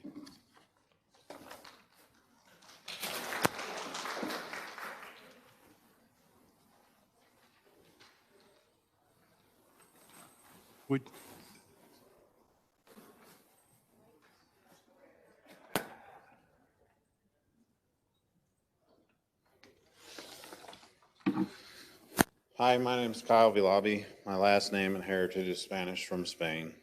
My career for 20 plus years is in architecture, and I'm a map drawing extraordinaire.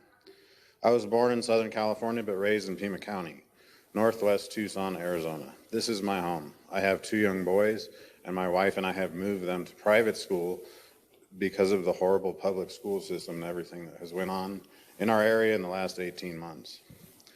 It's a Lutheran school, and in my opinion, everybody could use a little more Jesus right now. My family and I frequent Catalina State Park in Oro Valley to go hiking and camping when the weather is cooler. We love the beautiful scenery that surrounds us on all 4 sides. The gorgeous Catalina Mountains to the northeast, Tucson Mountains to the west, and the one-of-a-kind sunsets also in the west. The issue I see with the current legislative district is that we have a dense city of Tucson residential area mixed with rural, less dense residential areas of unincorporated Pima County. Why should these 2 be mixed? I love being in the county, and I will fight tooth and nail to stop any sort of additional annex. This is going against the communities of interest. These 2 entities do not share communities of interest. In 2011, the Redistricting Committee remapped Pima County by making a pie, with the center of the pie being in the center of the city. Against the rural areas, the rural areas should not be blended with the urban areas. Here is my proposed legislative district map for Pima County. You can see here's River Road, Rito River. Here is the east side Halton Corridor, up through around the Catalina Mountains to Saddlebrook, and across through Marana and back down. So the city of Tucson should be blocked within its own legislative districts, as you've heard throughout the time. And again, you go south and you have another district, and west and you have another district. They should be separated. Dense city does not belong in rural Pima County areas. This will destroy the beauty of southern Arizona. Artificial intelligence has no place in making maps. We, the people, demand these needs be met. The congressional district map should follow the same premise. The inner city should not mix with rural areas. The city of Tucson within the city limits should be its own congressional district with all surrounding areas in a different district. In closing, we have not been represented by the majority in the last decade due to the previous map lines that we were put in place. Equal population was ignored, and the way the maps are currently drawn is unconstitutional. Thank you to Erica Newberg for making these hearings happen, and for we the people. Thank you, and have a great day. Thank you.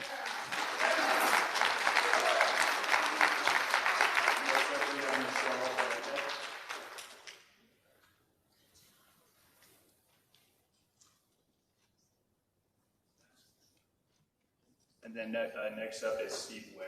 Michelle's not coming up. Michelle's here. Michelle's here. Oh. Hello, thank you. My name is Michelle Whitehead. I live in Pima County, and I'm here today to give you information about my communities of interest. I live in the city of Tucson, right smack in the middle of Midtown, at Speedway and Country Club. Yet the majority of my legislative district, LD9, encompasses the Catalina Foothills and Oro Valley. Almost half of my neighborhood is connected to the University of Arizona, either as employees or students. We have almost nothing in common with the communities to the north of River Road. We have the city water, the city councils, wards, the Tucson Unified School District, public transportation, and dense populations. The city of Tucson was split into 2 congressional districts during the last redistricting. I'm in CD2, but only blocks from CD3, which includes the University of Arizona, which I walked to daily when I was working there. The city of Tucson needs to be represented by 1 congressional district and not split into 2, so that our community interests can be represented as a whole. My neighborhood is far more impacted by what goes on at the U of A, Banner, 4th Avenue, and downtown than it is by Cochise County or even the east side of Tucson, which my CD now encompasses. And yet our voices are unrepresented there as we were split from CD3. The last redistricting carved a large section out of our dense area and put us with communities with which we have little in common and separated us from those in our own community. It doesn't make sense for the city of Tucson to be carved up in this way. Currently, 70% of my legislative district is outside the city limits. In my congressional district, the representation of the city is split. The congressional district should be redrawn to keep the city of Tucson together, to keep our community whole. The city of Tucson should be in 1 or 2 legislative districts, at least the heart of the city should be. There are enough issues in the city to deal with without compounding our district with the needs of communities that lay outside. The districts that the previous commission drew were not compact and did not have equal population. There was too much focus on competitiveness. Please follow the Arizona Constitution when you're drawing districts this time so that this does not happen to us again. Thank you. Thank you.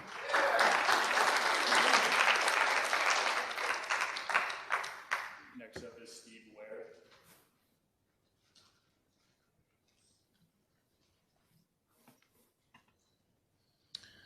Madam Chair, honorable members of the commission, thank you for your time and your volunteerism. My wife and I live in Quail Creek. Unlike many people here, we are relatively new to Arizona, 2 years, political refugees from Oregon.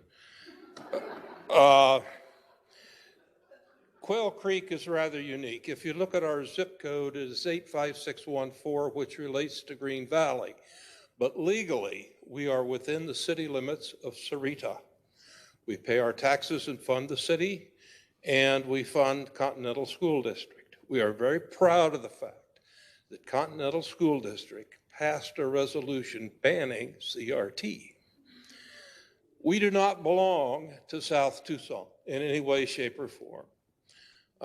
We have nothing in common with them. We should be disenfranchised from them. Please give us a piece of surgery and remove us from there.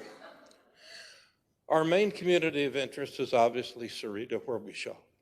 Safeway, Sprouts, Ace Hardware, Walgreens. We get our gas there. Green Valley, not so much. I go there once a month for a haircut. My wife goes there once every 6 months for a haircut, and we drive through it to go to church. Primarily, other than Sarita, we spend a lot of time in Amado, Tubac, and Tumacacori. We're in Amado once a week to Longhorn Restaurant, having a lunch with friends. We shop frequently in Tubac. They have stores there that carry products that are essential to us that we can find no place else. And we love Wisdoms and the margaritas in Tumacacori. Vail is important to us as well. I am a Vietnam veteran, currently terminally ill with stage 4 metastatic lung cancer due to Agent Orange. I need assistance with navigating the Veterans Department and the VA health system, and my veteran service officer is in Vail, and we meet frequently at the American Legion. Also, we enjoy Argenzio's Italian restaurant there. In addition to Vail, South Halton Corridor is important to us. My wife's dentist is there. We love going to Lucky's restaurant. And we also frequent Benson. We love going to Karcher Canyon State Park and sliding over to downtown Benson for lunch at the Horseshoe Cafe. Sonoyta we love. We plan to explore more of the wineries there. We love going to the Copper Brothel for a microbrew and a sandwich, and then sliding over to Lake Patagonia. So we consider ourselves urban/rural, not metro. And I would just ask that you follow the Arizona Constitution, the Voting Rights Act, and respect and recognize majorities. Thank you very much. Thank you. Next we have Katie Kimbrell, Linda Burrison, Carol Lindley, and Nicole Barraza.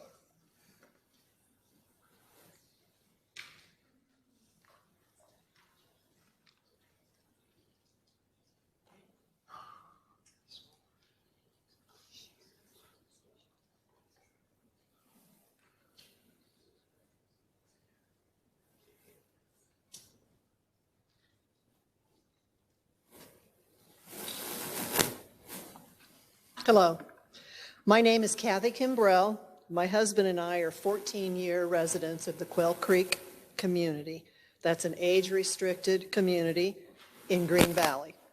It's currently a part of Precinct 84, LD2, CD2, just southeast of Sarita.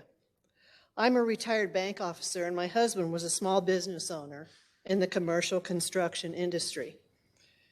We moved to this area of Arizona in 2007 because we were looking for a small town atmosphere consisting of a mix of retirees and families from all backgrounds, but with similar interests politically, socially, and culturally. The 2010 gerrymandering landed us in a district sandwiched between South Tucson and Nogales. Neither of these areas share our community of interest. As a result, we have been completely overlooked by our legislative representatives, and any conservative voices have been silenced in favor of citizens with which we have very little in common. As a result, we must be placed in a legislative district with more community similarities like Southern Vail, Corona de Tucson, and even into northern Cochise County. These areas are much more indicative of our interests and lifestyles than those of South Tucson and Nogales. It is only right and fair that the redistricting mistakes made following the 2010 census be corrected by the current independent redistricting commission, and I appreciate your help in that respect. I implore the commission to look closely at all these facts and at least give us a chance at fair representation. Thank you for listening.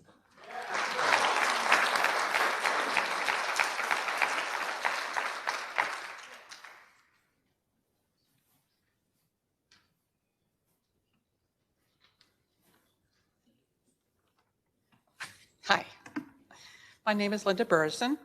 My husband and I are native to Arizona and current residents of Pima County. Our children were born here at the University of Arizona and were raised here. I'm now retired after 40 years with the title insurance business, and my husband 42 years with Southern Pacific Railroad. The last 34 years, we've lived in the county in an area called Tanque Verde Valley, located in LD10.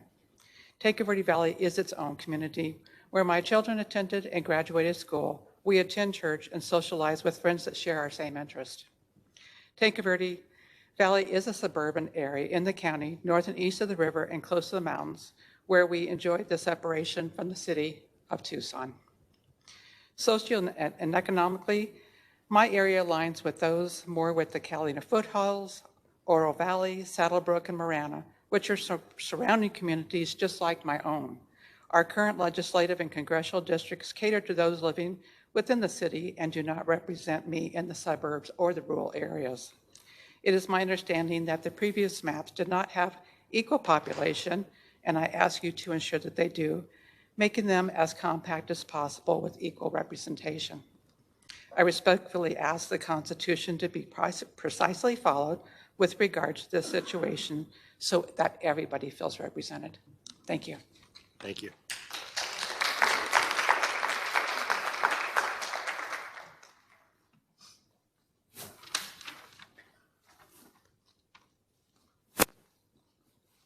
Hi there. Can you hear me okay? Okay. I'm Carol Lindley, and I'm an Arizona native and a resident of Pima County. I grew up here on the east side of Tucson. My 3 children were born at Tucson Medical Center and raised here. There we go. I am retired from 2 careers, and Commissioner Neal, I had the distinct honor and pleasure of representing Tucson La Paloma in the early 90s. Woohoo! And at that point, booked the single largest business ever booked at La Paloma up till then in 1992, Hoffman LaRoche Pharmaceuticals. I love this place, love it, fabulous. Anyway, and then I also retired from a career in hospice after that. I now live in the suburbs in 85748 LD10, Congressional District 2. I still have childhood friends who live in the area, and because of Tucson's growth, I've developed my own community in that area, commonly known also as the Halton Corridor. It's where I go to church. It's where I do my socializing.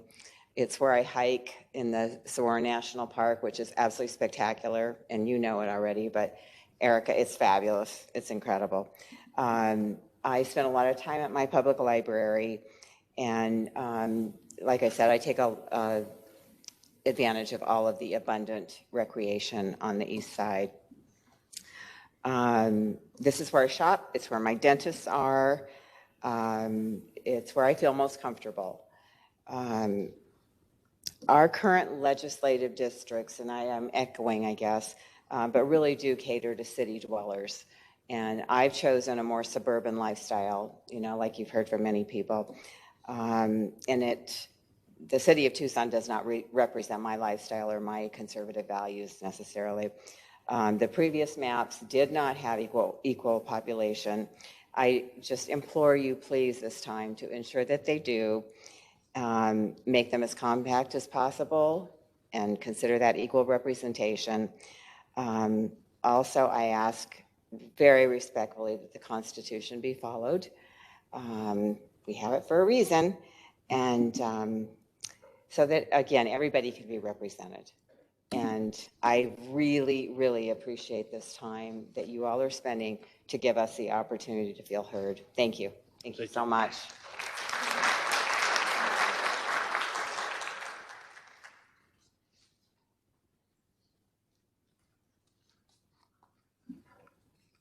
Good afternoon. My name is Nicole Barraza, and I'm the Director of Governance and Outreach at the Southern Arizona Leadership Council. SALC is a member-driven organization comprised of CEOs, business, and community leaders in Southern Arizona. We work to improve the economic climate and the quality of life of Greater Tucson and the state of Arizona. This afternoon, I'm here to talk about Pima County as a community of interest. We believe Pima County's representation at the state legislature was negatively impacted by the last redistricting process. As the second most populous county in the state, with the second largest city, Pima County has not had representation in the majority party for 10 years. This has made it increasingly difficult to effectively advocate for the region. Without any representation in the majority, our public policy engagement on specific Pima County needs in education, infrastructure, healthcare, taxes, and regulatory issues has been constrained by the lack of committee chairs at the legislature from our region. Of the 7 legislative districts within Pima County, only 3 are entirely in the county. The remaining only have slivers within Pima County. This is not a partisan issue, but Pima County needs representatives from both parties for our region to make progress. But now, when we advocate for Pima County and our area, we are forced to go outside for other representatives to sponsor our bills. SALC's work significantly at the state level, and our region's needs are not getting addressed. We encourage this commission to give Pima County balanced representation and access to the party in the majority for issues of regional concern. This can be achieved by combining into a foothills corridor communities north of river, Saddlebrook, Marana, Oro Valley, Catalina Foothills, then wrapping around Tanque Verde Valley, the Halton Strip, and Rita Ranch into one legislative district. These are all contiguous communities that share like-minded political views and don't want to be inside the city of Tucson, as has been previously mentioned. For congressional districts, we urge the commission to take a common sense approach. We recognize the challenge of balancing equal population, but we do not understand how the current congressional map includes a district, CD1, that goes from the Four Corners all the way into Pima County. It does not make sense that CD1 includes Oro Valley with the Navajo Nation, suburban residents with rural residents. This makes travel and the visibility and responsiveness of the representative in Congress extremely difficult. These are some of our suggestions for how we believe Pima County can gain fair and functional representation with the forthcoming district map drawings. Thank you for your service to our state.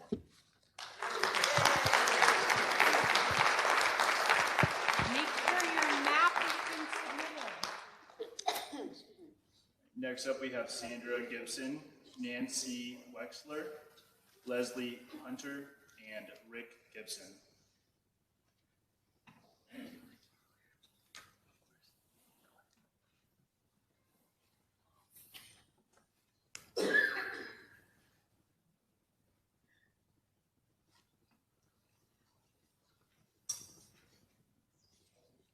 Maybe repeat who's up now. Sure. We have Rick Gibson, Leslie Hunter, Nancy Wexler, and Sandra Gibson.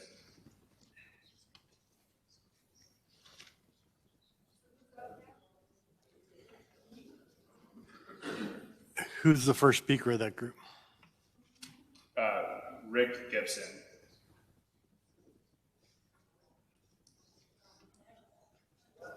Do I need to repeat? Leslie Hunter, Nancy Wexler, and Sandra Gibson.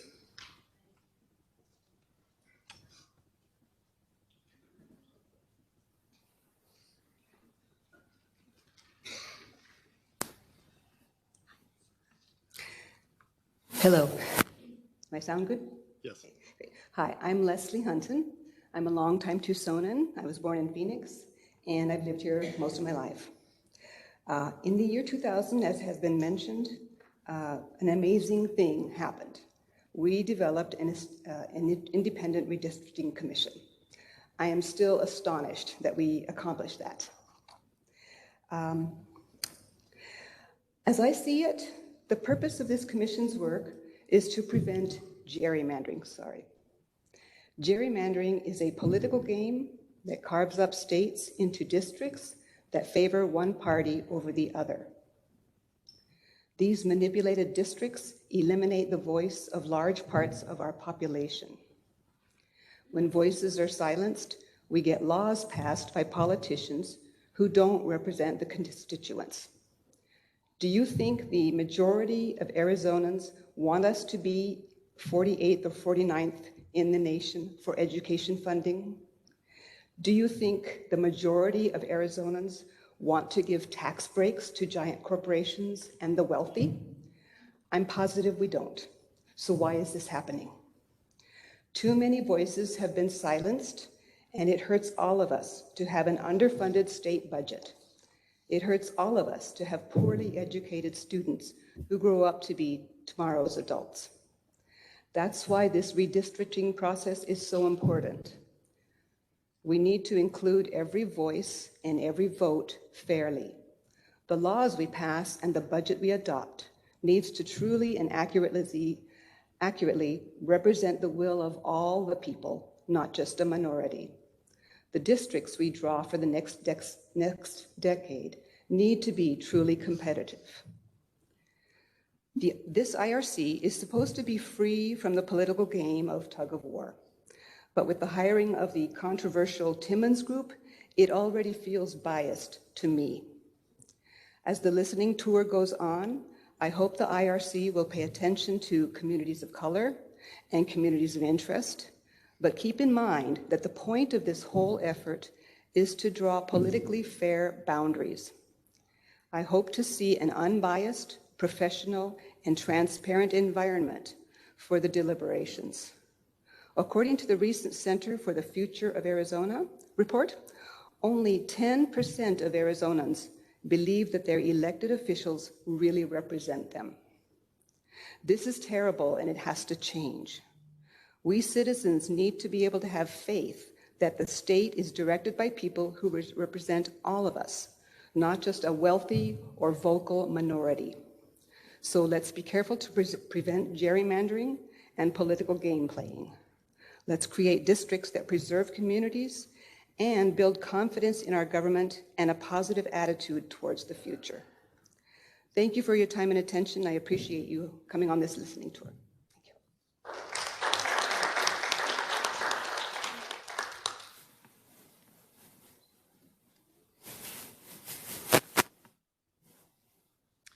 Hi, can you hear me okay? Okay. Well, thank you to the Commission for being here to hear from Southern Arizonans and in our communities. I would like to note that, can you hear me? I would like to note that the locations selected for these hearings are not the most accessible to our rural, remote, and areas of high concentration of communities of color. So if that can be taken into account for the next round, that would be greatly appreciated. My name is Nancy Wexler. I came to Tucson in 1968. My family has developed deep roots and connections throughout the area. I live on the far west side. My mother lives midtown, and my brother lives far east. We're all represented by different electeds. We're all involved in community engagement and ensuring the next generations have as good of a future and life as we've all had here. We've attended and taught at our public schools and universities and enjoyed the climate, culture, and community the greater Tucson area has to offer. Pima County represents highly diverse interests and many shared values like education, racial equity, civic engagement, economic opportunity, and a healthy environment. Tucson is also the home to the VA hospital that serves many communities, so it's a central location important to all. I've dedicated my career to community health and have friends and colleagues in all parts of Tucson, Green Valley, and smaller communities like 3 Points. We all want to be able to access important services like healthcare, broadband, and we all want to serve our communities. Thus far, we've been well represented, and in my Congressional District 3 encompasses a large population and 2 tribal nations and ensures those voices are heard. Our 3 congressional districts in the county work together and represent a competitive and balanced landscape for the region, rural, suburban, and dense metropolitan areas alike. My own legislative District 3 reaches from West University to the Tucson Mountain area and into the South Side. My state representative is so accessible and service-oriented, he provides his cell phone to his constituents, and we use it. More young people are moving in, and at the same time, our state's been a sanctuary to older adults. And that population is growing. Arizona is known for its climate, and this is one area requiring representation to ensure communities have access to water and that Southern Arizona can endure summers far more scorching than those I experienced as a child. We have an opportunity to lead the way in modern energy jobs and age-friendly communities. I know you're entrusted to ensure we remain DCs, compact, contiguous, competitive, and committed to our communities of color.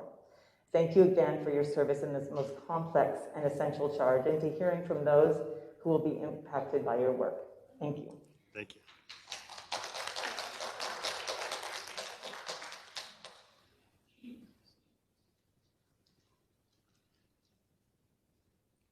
Who's the next speaker? We have Rick Gibson and Nancy Wexler. Oh, and my apologies. Rick Gibson and Sandra Gibson.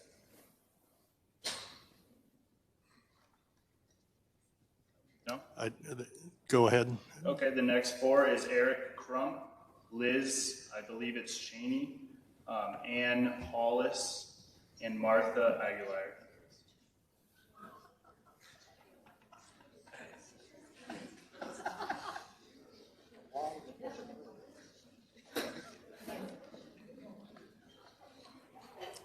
Hello, I'm Eric Crump. I was born and raised here in Tucson. And I'm going to make this a little short because a lot of people have already said what I was going to say. Obviously, the Foothills does not want to be represented by a city of Tucson because they don't represent the Foothills. They've tried to annex the Foothills a number of times, but the people always reject it because they have different values. So I hope you take that in account when you make the legislative districts. One thing that nobody has brought up, though, is the way the congressional districts are. So Flagstaff and Oro Valley in Pima County are in the same congressional district. But you can only get from Flagstaff to Oro Valley by I-17 and I-10. You have to go through Congressional District 4, 6, 7, 8, and 9 before you get to Oro Valley from Flagstaff or Sedona. And that's kind of ridiculous. If you're up north like Flagstaff, if you have to bring in the population from part of Phoenix to make the numbers level, that's okay. But don't wrap around Phoenix and have us in Pima County, which has nothing to do with Flagstaff. I know Flagstaff people go from Phoenix to Flagstaff to ski.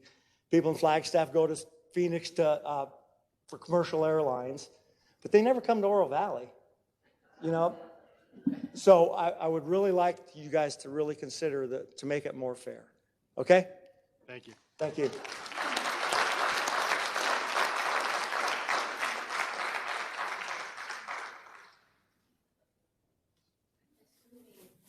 was Liz Crump. I'm sorry, it's hard for me to read that. I'm sorry. My apologies. That's me. Okay, can you hear me? Yes. Is this one better? Uh-huh. Okay, so dear members of the Redistricting Commission, my name is Liz Crump, and I've lived in Pima County since 1988.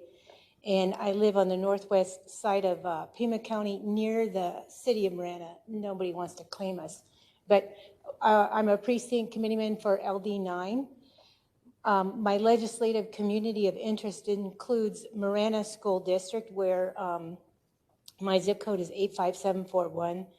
The natural boundaries of my community of interest go from River Road to Pinal County, the freeway to the Tanca Verde Corridor. This is a compact and continuous community. I'm sorry, I forgot my glasses. So, which includes the communities of Saddlebrook, Oro Valley, Marana, and the Catalina Foothills, which have nothing in common with the city of Tucson. So we are a tight-knit community. We have similar interests, conservative values. We enjoy activities like church-going, horseback riding, biking, hiking in the mountains and Sabino Canyons and in Catalina Mountains. My conservative community of interest for the Congressional District would include Vail, the Halton Corridor, Catalina Foothills, Marana, Oro Valley, Saddlebrook, and Pinal, all the way to Pinal County. The people there have similar interests and constitute a community of interest defined by the Voters' Right Act that are tight-knit communities of interest. Now, concerning the redistricting maps, it appears that the redistricting maps were drawn unfairly in 2011 and were too competitive. Some populations were underrepresented by 12%. My community of interest was underrepresented. The Arizona Constitution says that all political powers is inherent in the people, and government derives its power from the consent of the governed. My consent has not been heard. I have no conservative representative in my legislative districts. So my desires and hopes for the legislative and congressional districts for my community of interest are not represented at all. Please do not include the city of Tucson in my community of interest, as they do not share my values as a conservative, wanting small government and more autonomy. My consent has not been represented for the past 10 years. Therefore, I'm requesting a change in the redistricting maps that are more accurately represent the population and the common communities of interest at the legislative and congressional districts. Thank you.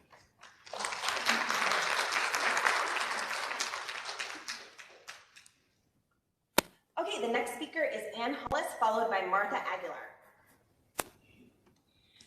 Thank you. Thank you for allowing me to speak, and thank you very much for holding these town halls. I'm Ann Hollis. I've been in Tucson almost 30 years. The military brought me here. I'm not really sure what you're looking for from the military people because we're spread all throughout the county in Cochise, Pima and Cochise County. But as a military person, a lot of my friends live in Rita Ranch. I live in the northeast end, East Tanque Verde, and I am in city limits. But we're very rural in East Tanque Verde. For those who don't realize, we are a scenic corridor because we lead to the National Forest, we lead to the Halton Corridor as well. East Tanque Verde, we have horse property, 1 and 5 acre lots in my neighborhood on Bears Path Road in Woodland. And if you drive on Woodland, you'll see pecan orchards, you'll even see a longhorn steer. So we have a completely different mood than parts of Legislative District 10 that we're in, which are just east of the university. So the western portion of LD10 reaches deep into the city of Tucson, and it does not fit at all with what we have in East Tanque Verde in city limits, as well as the rest of the Tanque Verde Valley area. We fit more of the community of the Halton Corridor, where there are other horse ranches and larger lots. We fit more in with the Catalina Foothills. It's a better fit for us than the university area.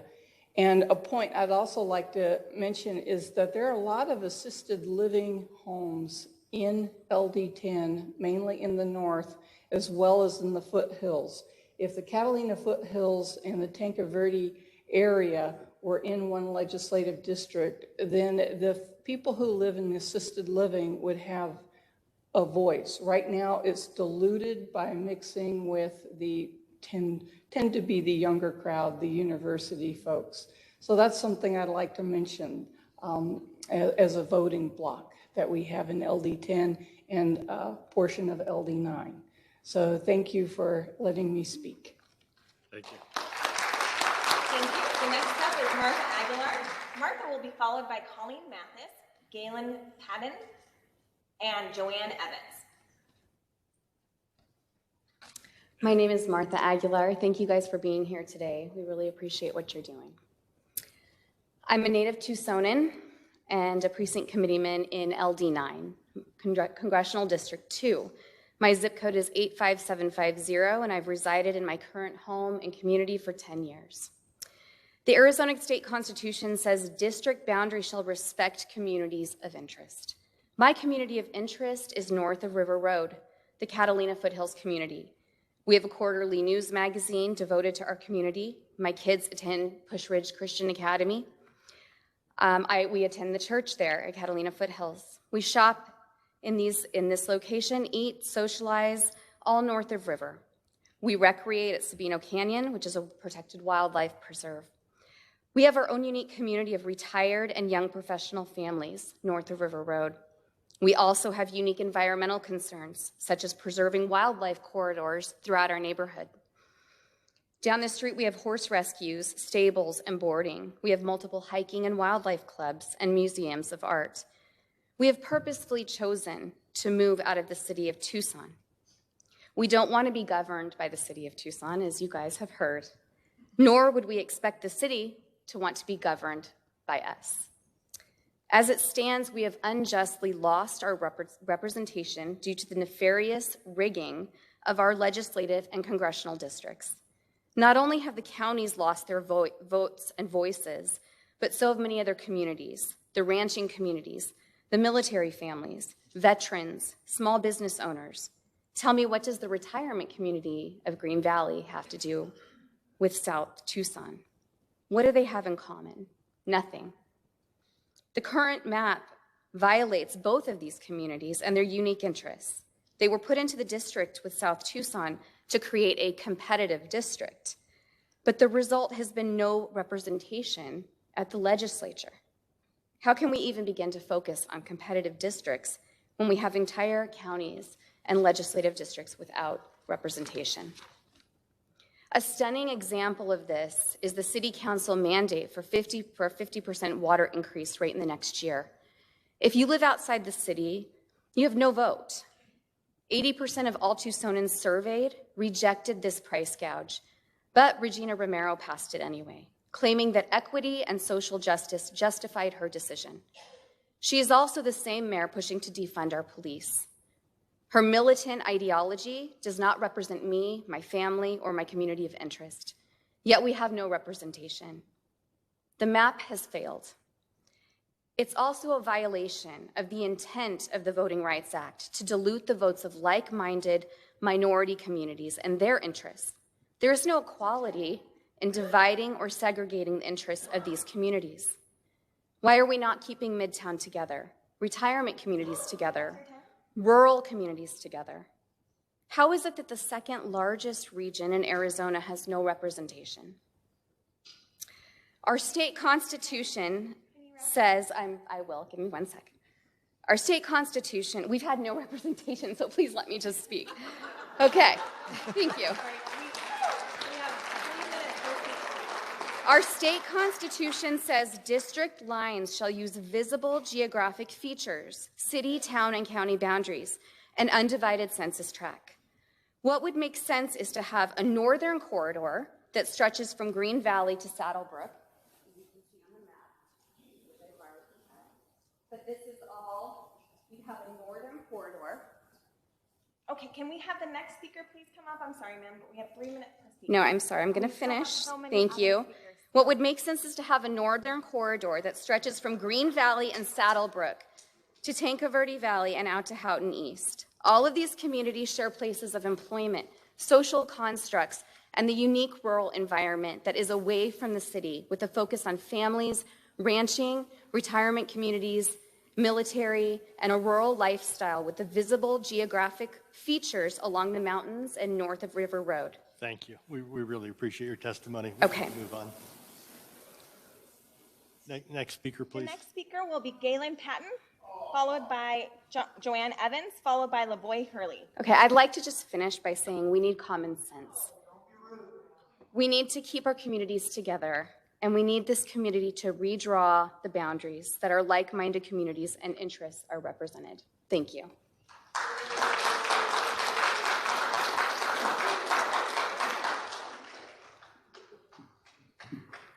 Hello, my name is Galen Payton. I live in 85748, which is the Halton and Broadway area. I went to Saguaro High School, McGee Junior High, the University of Arizona. I've lived in this area for almost 50 years. I taught school at Sabino High School. I lived down by the Vail area for 15 years. My wife works at the Cancer Center as a nurse. I'm a realtor now, as being a retired teacher, and you were asking about the employment areas that people are speaking about. These rural areas should be, our congressional district should go from like Saddlebrook, loop around the Catalina Foothills, all the way down to Green Valley, Corona de Tucson, possibly Cochise County, possibly Pinal County. These people, many of my clients are military veterans or military border patrol, sheriffs, two teacher families, those kind of people. A lot of them work at Raytheon. A lot of them work at IBM. A lot of them are the tech people. We all talked about the travesty of having District 1 go from Page, Arizona, which is one of the few towns in my life in Arizona I've never been to. I've been to most every other part of Arizona. I would propose also, since we need 800,000 people to have a congressional district, to have 2 in the Tucson area, you're gonna have to split Tucson somehow. So I would suggest you go east of Wilmot, north of the river, the Rito, into Pinal County or into Cochise County. Green Valley has been totally cut off since the last census. They used to be a big part of, I think it was Congressional District 2 at the time. They used to be a big part. Now they're nothing. Nobody pays attention to Green Valley anymore. And these are people that have made our country what it is. It's a retirement area.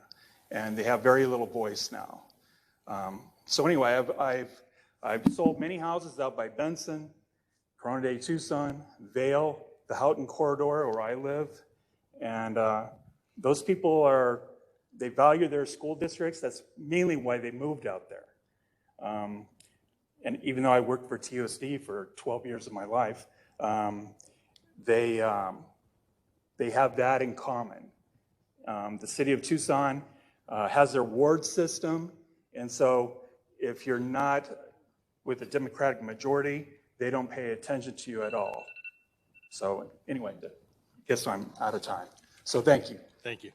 Thank you. And did Colleen Mathis speak? Did Colleen Mathis already come up and speak? So Joanne Evans, Lavoy Hurley, and then Faith Ram.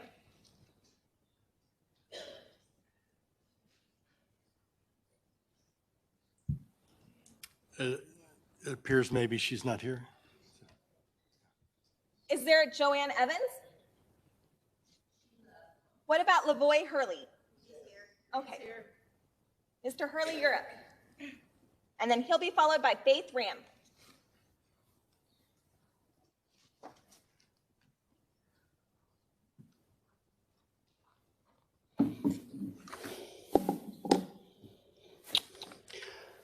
My name is Lavoy Hurley. I live on the east side, LD10, CD2. I'm going to try to squeeze in a couple of answers to some questions you've asked, so bear with me on the time. Ladies and gentlemen of the commission, thank you for coming to Tucson. I want to talk briefly about my community of interest. 19 years ago, Raytheon transferred me to Tucson. My wife and I spent 5 months getting to know the city and surrounding areas and searching for a home. What we learned was that the central part of Tucson, along with the University of Arizona, is a college town, basically. There's nothing there for us. We found our home in the east side of Pima County in the Tanque Verde Valley, with its wide open spaces and neighbors who respected each other's privacy. We have a small 1-acre lot. We found a community of shared values on both sides of the aisle. Heck, we even found Democrats who supported the Second Amendment. Try that in downtown Tucson. Over time, we learned that our common interests extended across the Catalina Foothills and south along the Halton Corridor. We are truly a community that looks nothing like the city of Tucson, and frankly, we want as little to do with Tucson as possible. Are you sensing a pattern here? I hope you are. When we do venture west, it's along Sunrise to some businesses up there, the Catalina Foothills. We rarely venture west of Kolb. We eat, we shop, we socialize on the east side of Pima County. As we settled in, we got to know our neighbors on a different level. It was easy. After all, we had a lot of shared values. You asked about defense contractors and military. I'm retired Raytheon. My neighbor across the street is Raytheon. My neighbor to the left of me, recently deceased, unfortunately, was retired military and Raytheon. That runs through the foothills, through Tanque Verde Valley, down through the corridor, in the Rita Ranch and Vail. Now, Rita Ranch and Vail, they're younger, but they still have that thread of the military and a lot of Raytheon. That's the last gentleman just said. We got to know our LD 30 legislators, and they got to know us. They had regular town halls. Pima County had a strong voice in Phoenix. LD 30 was truly a community of interest. All that changed in 2011 when a corrupt commission targeted our district and destroyed our community. They extended our boundaries into the University of Arizona, right where we rejected in the first place. These people do not share our interests. We have no legislation. I couldn't point out my legislatures if they were in this room. So what do? We've heard about the corridor. I'm running out of time. Again, that backward C we've talked about. From Oro Valley, down around the corridor, down to the south. I mean, Quail Creek. Does anybody really think Quail Creek belongs in South Tucson? Come on, man.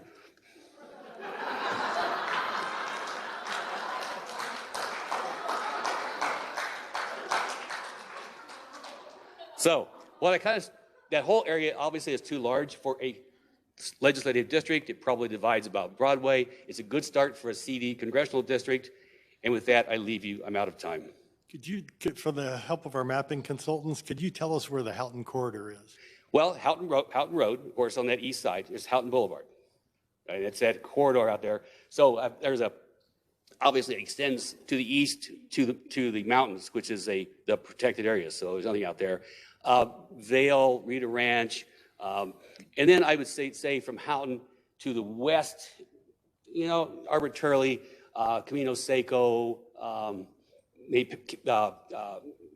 Pantano, that kind of a thing. So that basically it's just either side of Halton running south all the way down to I-10. I think that's my understanding of it anyway. Thank you. Sure. Thank you. Our next speaker is Faith Ram, and then is Colleen Mathis still here? Okay, and then after that it'll be Colleen Mathis, and followed by Shelley Kice.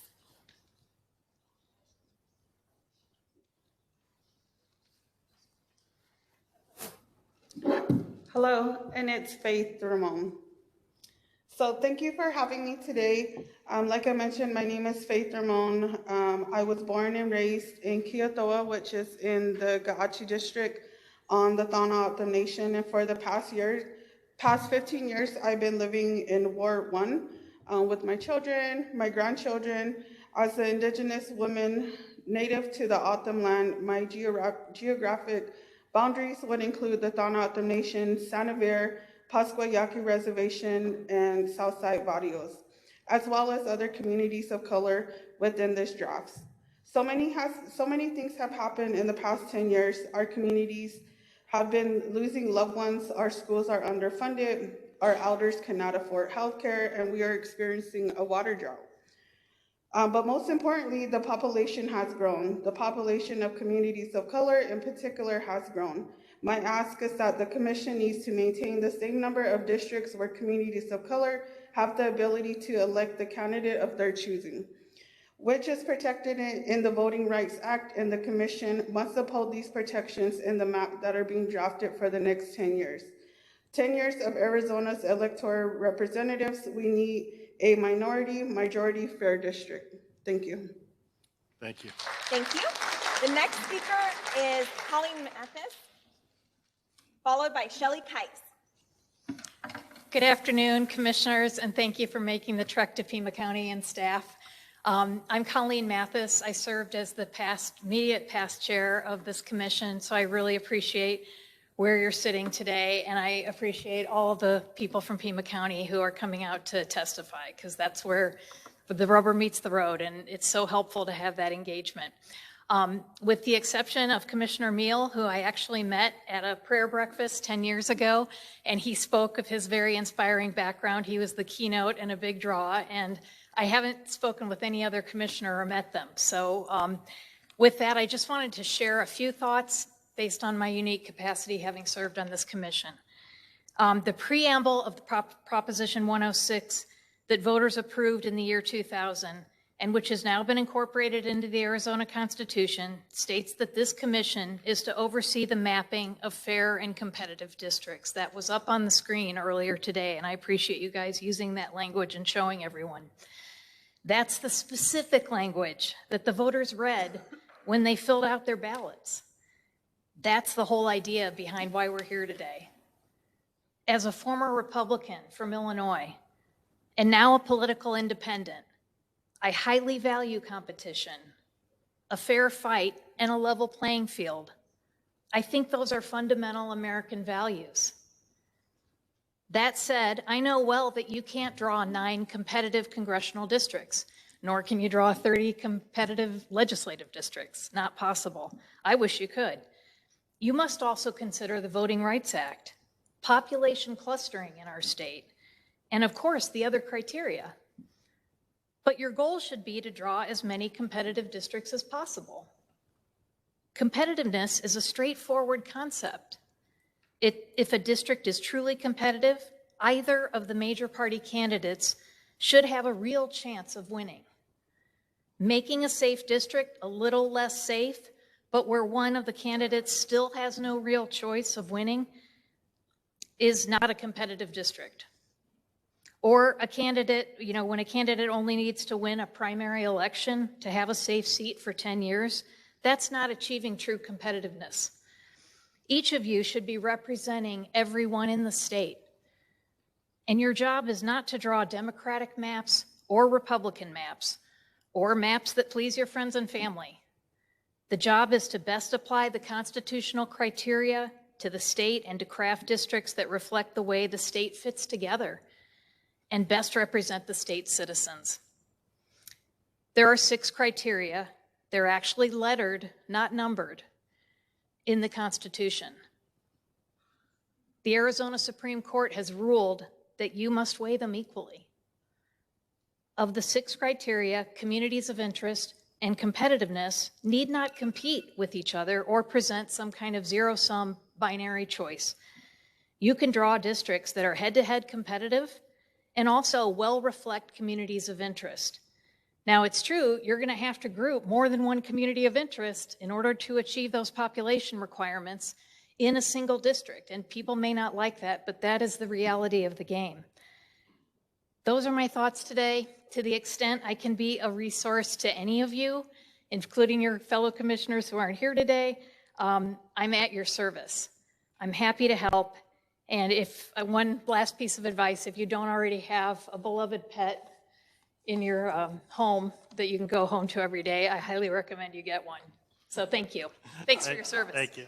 Thank you. Our next speaker is Shirley Kice, followed by Michael Torres, followed by Joseph Erseg.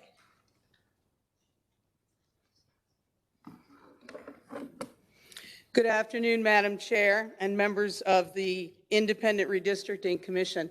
Welcome to Pima County, and thank you for conducting this listening session. My name is Shirley Kice, and I am the chair of the Pima County Republican Party.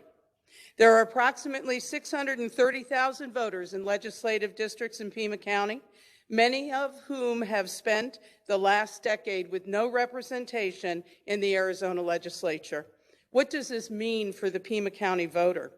While demographically, our county closely represents the state of Arizona in race, age, gender, foreign-born citizens, our high school graduation and bachelor's degree completion rates, 72% of us speak English, comparable with 73% in Arizona. Our median household income is within $5,000 of the state median. Our persons living in poverty is 0.5% higher than the state percentage. However, we do have a statistically significant greater number of veterans, 5 percentage points. So while our representation in Phoenix and Washington is dramatically different, not one Republican state senator resides in Pima County, the second largest district in the state. Only one Republican state representative resides in Pima County. There are 6 Republican representatives in the Arizona legislature who represent portions of Pima County. However, 5 of them do not live in Pima County. Legislative districts 3, 9, and 10 are exclusively in Pima County, yet only represent 62% of the Pima County voters. Legislative districts 2, 4, 11, and 14 are shared districts with Cochise, Maricopa, Yuma, Pinal, Santa Cruz, and of course Pima County, representing 38% of Pima County voters. Congressional districts 1, 2, and 3 are Democrat seats. While our communities of interest are diverse in Pima County, minimizing their influence by separating communities impacts the ability of Arizona to be competitive. Mining, aerospace, veterans and military retirees, law enforcement professionals in Green Valley, Sarita, Quail Creek have little in common with South Tucson or Nogales. Davis-Monthan Air Force Base, logistics centers, and innovation parks are partnered with farming and agriculture in LD2 and 14. Semi-rural areas of LD9 and LD10 are combined with urban Tucson, and suburban areas of Oro Valley are combined outside the county with farming in LD11. While many of those are here today and speaking of their personal situations, I request that you consider Pima County Republicans as a whole body who have not been represented due to the 2010 redistricting, and we respectfully request your consideration and realignment of our congressional and legislative districts. Thank you.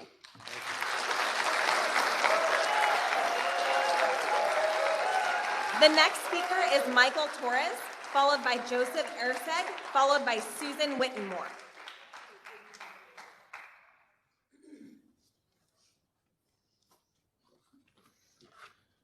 Hello, my name is Michael Torres. I was born and raised in rural Wilcox, Arizona. I grew up doing the ranching, cattle, farming, and just rural stuff there.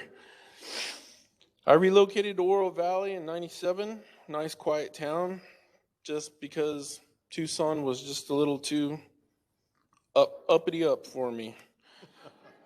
All right. I like the outskirts of the city of Tucson. After I came back from the military, I own my own business, which is a mold inspection and testing company. From Oro Valley, I ventured down southward a bit to Home Depot and Lowe's for various home improvement supplies when I needed it. We do lots of things in the wilderness out in north in Oro Valley, including hunting and trail riding. I have friends in the Saddlebrook area who do their shopping, working, and pleasure in Oro Valley. We meet on the weekends at Catalina State Park and enjoy others' companies and the beautiful southwest scenery.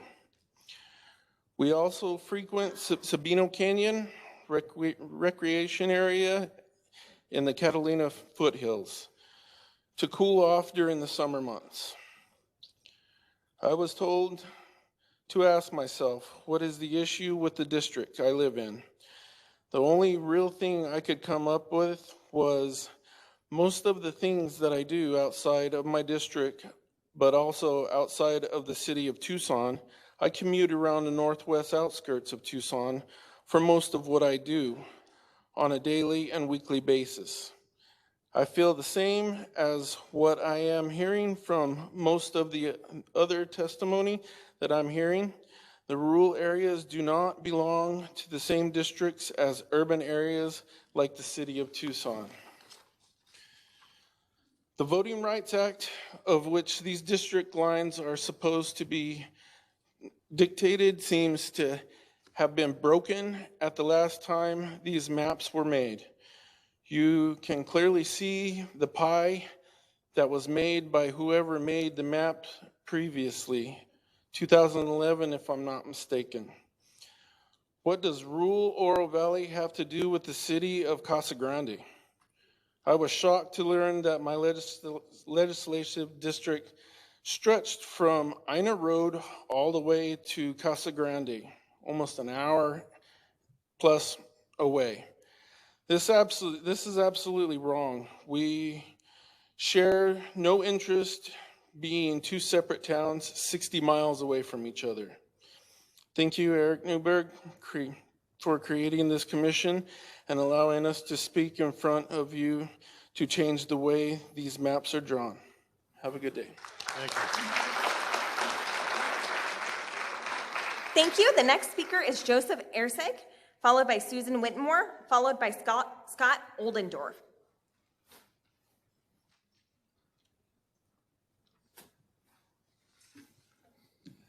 Thank you, Madam Chair and members of the commission. My name is Joseph Ersig. I live in Legislative District 11. My church home is in Oro Valley. Both my children, adult children, graduated from Push Ridge Christian Academy, and mine's a little bit different take. My community interest is small business owners and managers. I've been a resident of Southern Arizona since 1981, with just over 40 years split evenly between Tucson and Oro Valley.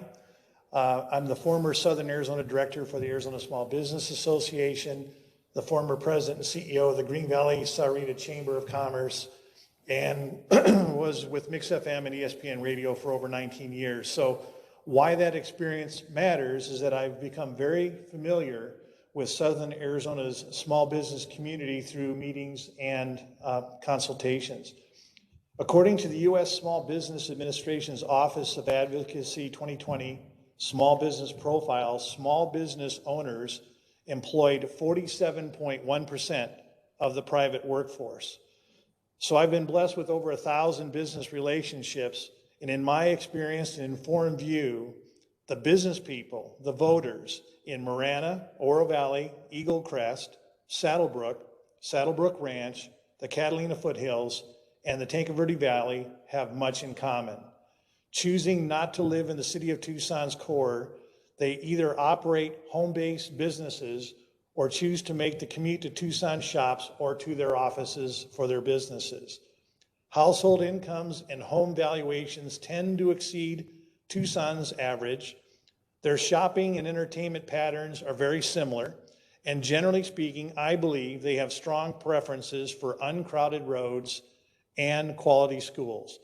I believe the areas I articulated should be kept together. That legislative district would be more compact and contiguous than the present districts. If population totals make it necessary to add other outlying areas to the legislative district map, I'd encourage your consideration to add Green Valley, Sahuarita, Vail, and the area south and east of Davis-Monthan Air Force Base.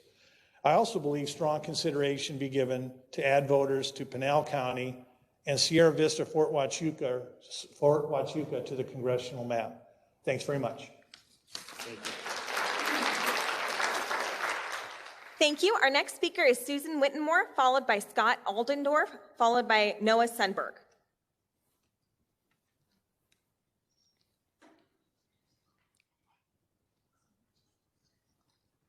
Thank you. Thank you all for being here. Welcome to Tucson. I am not a native Tucsonan, but I claim native status through my children. I've lived here for more than 50 years. My community of interest is the Tucson East Side. I have lived here, as I said, for more than 50 years. I'll define the East Side for you, starting at Davis-Monthan, Wilmot, go north, and then just keep going east, all the way to the river. We are not rich people. We never have been. We're working class people. If we were rich, we would live in the foothills, but we don't. Sorry, I'm not jealous or anything. I accept what God gave me in life, and I'm grateful for it because I still love this country. It's the greatest country in the world. The reason I say Wilmot Road as a north and south dividing line is because median home prices changed drastically, and you can check that out on Zillow. So I ask you to formulate LD10, where I live, from Wilmot east as far as you got to go, but you might even want to throw Benson in there if you have to. That's fine. I like Benson real well. In fact, I go to church in Benson. I just have two things to ask you. Please, number one, comply with Section 2 of the Voting Rights Act. And number two, please endeavor to comprise all districts in contiguous and compact form. When we used to play marbles as kids, I didn't want to end up with anything but one color. And I hope that's the way you keep it in our LD10. Thank you for your time. God bless you and God bless America. Thank you. Our next speaker is Scott Oldendorf, followed by Noah Sunberg, followed by Teresa Nunez. Good morning, Commission. Thank you for having me here today. My name is Scott Oldendorf. I am a 66-year-old Air Force veteran living in Northwest Tucson. I transplanted myself from California in 1989 and followed my parents, who retired just south of here in Green Valley.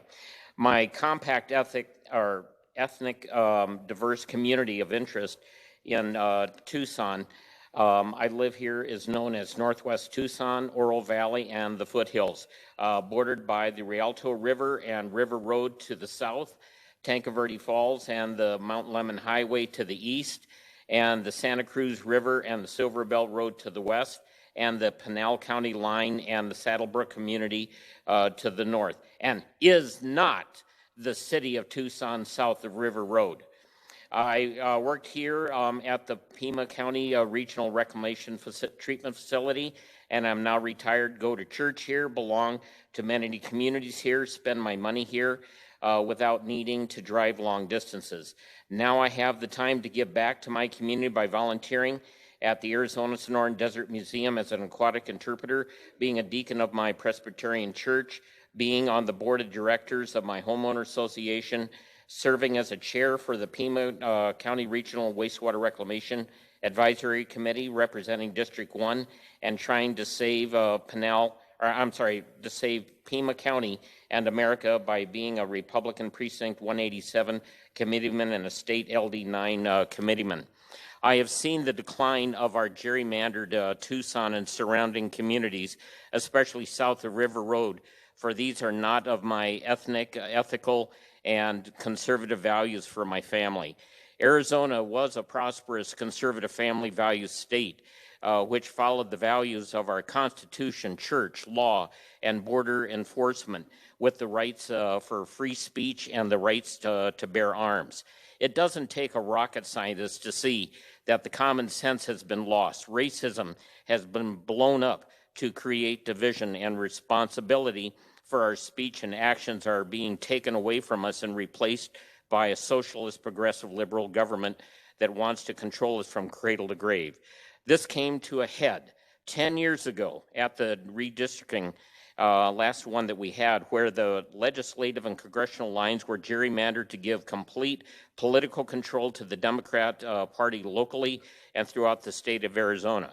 Today, do the right thing, not be judged by the skin color or the ethnic background, nationality, or origins where we came from, but be judged by the content of our character, our words we speak, and by the actions that define us. We may gather in communities of interest, be it compact or spread out rurally, but don't divide us from our communities of interest to fulfill your competitive districts and equal population goals.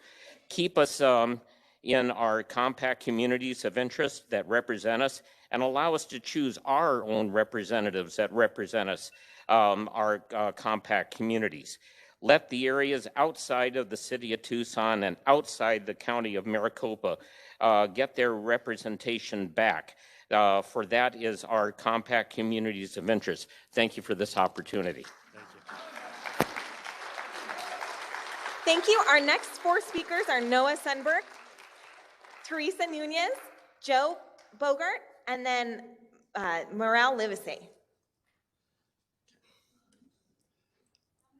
The USS Constitution reserves the right to redistrict to the state legislatures, but given that we don't follow that process, I do appreciate all the help you've done to do this. I've seen how many meetings you've done, and I appreciate your efforts in meeting the format that we do, even if it doesn't follow the Constitution.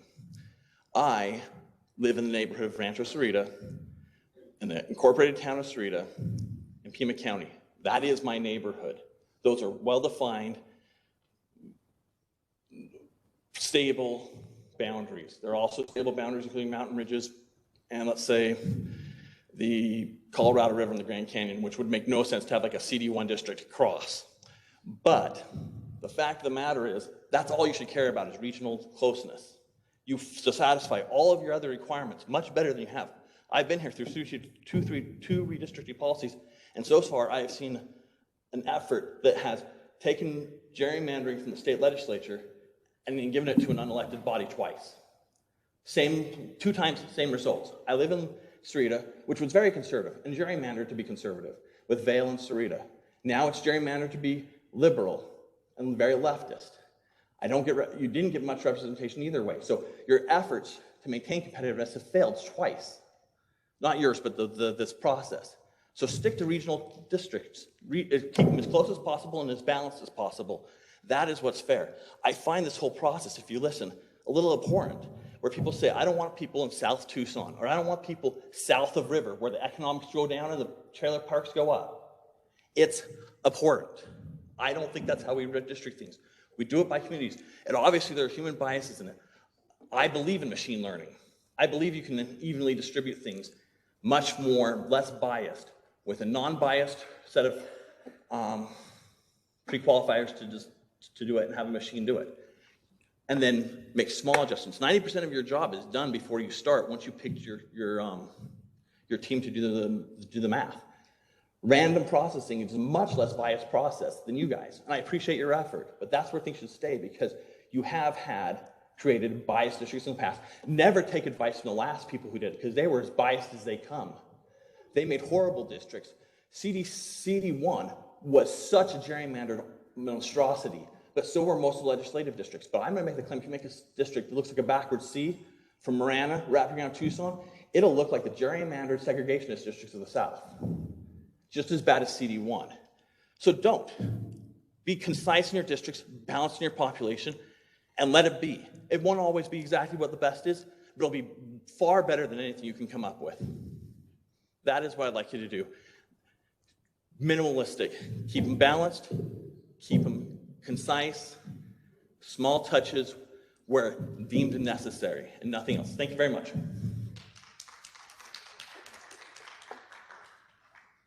Thank you. Our final three speakers are Teresa Nunez, Joe Bogart, and Morale Livesey.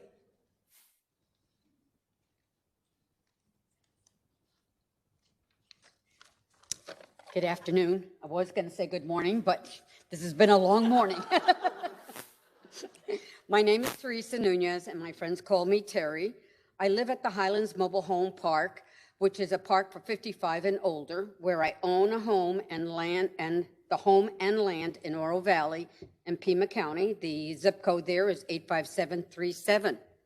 I am a retired real estate broker. I'm a mother of 2 sons who graduated from Canyon del Oro High School in 1977. My community, Oro Valley, was incorporated in 1974, and I love living there. I am proud of our reputation as being the safest city in Arizona and Arizona's best small city. Oro Valley was named by Fortune magazine as one of 100 best places in America to live and launch a small business. Oro Valley is a designated Playful City USA community for its recreational opportunities, and Family Circle has called Oro Valley one of the 10 best communities for families. We have approximately 45,395 residents, and the median home value is approximately $326,000. We have great schools, and this month, the University of Arizona opened its College of Veterinary Medicine in a new Oro Valley campus. Oro Valley is emerging as a center in the bioscience industry. We are a proud community that supports each other through family, churches, and other local resources. There are many senior retirement communities with many activities to get involved in, and my neighborhood, my area, and my town are all communities of interest, and they should remain whole. I am in Congressional District 1, and my current legislative district is 11. I am not in Tucson, and I do not want to be drawn into Tucson in any way. My district is not with Flagstaff and does not represent my community of interest. My request to the commission is to follow the Constitution and adhere to all 6 of the criteria laid out in the Constitution. Thank you so very much for your time and for listening to us. Thank you.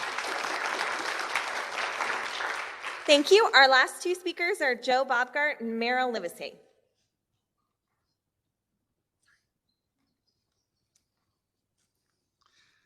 I want to thank you all for the opportunity to speak this morning. I and my wife live in Marana, CD1, LD11. My name is Joe Bogart, and we moved here to Southern Arizona to retire. We picked Marana for the climate, availability of senior services such as hospitals, clinics, assisted living, and medical specialists.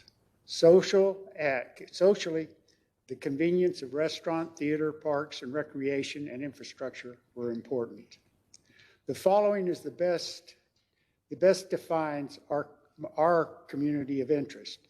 That would be Marana, Oro Valley, Saddlebrook, and a corridor east of I-10 down to Orange Grove. Then following the Catalinas on the north and the Rio Tanque Verde Creek east on the south. They all have predominantly similar characteristics and demographics and consist 95% of my wife's and my activity. Within this area, there's a high percentage of seniors over 55. Facilities, services, and recreation catering to seniors, senior communities, independent and assisted living residences. In general, the area is middle, upper income.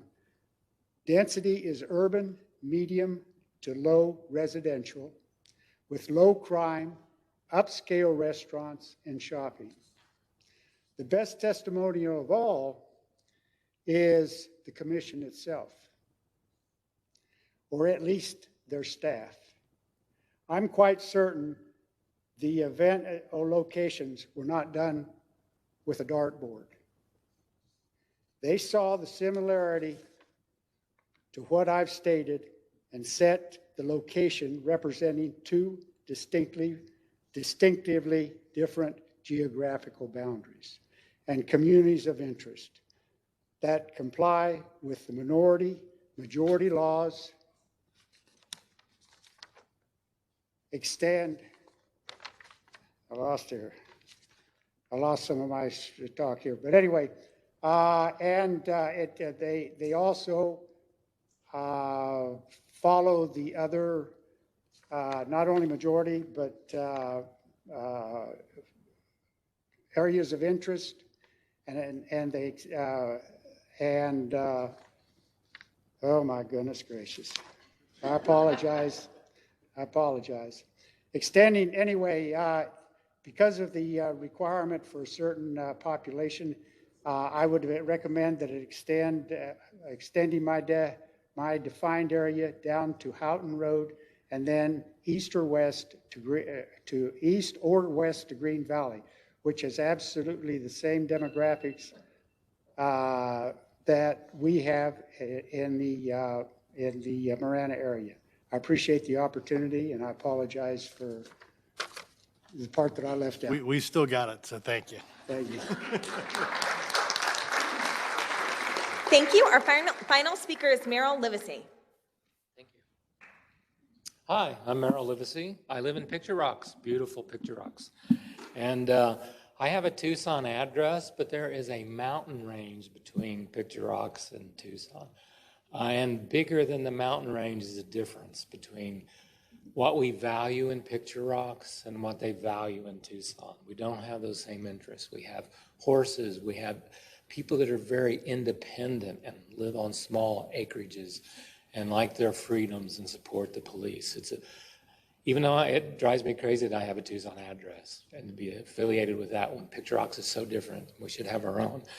But when you leave Picture Rocks, you go down Picture Rocks Road, you go to Ina. You shop in Marana, Casa Adobes, Catalina, or a Valley. Me and my partner spend months without ever going south of River. We just don't go south of River Road. Picture Rocks has similar interests to places like Tank Verde.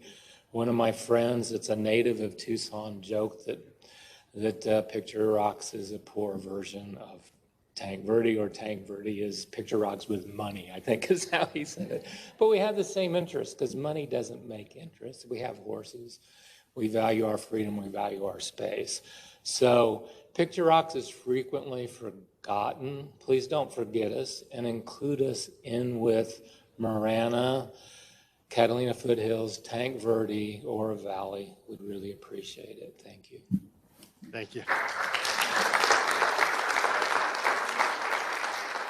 Thank you. That was our final speaker. I'll send it back to the chairman. Wow, we got a lot of input.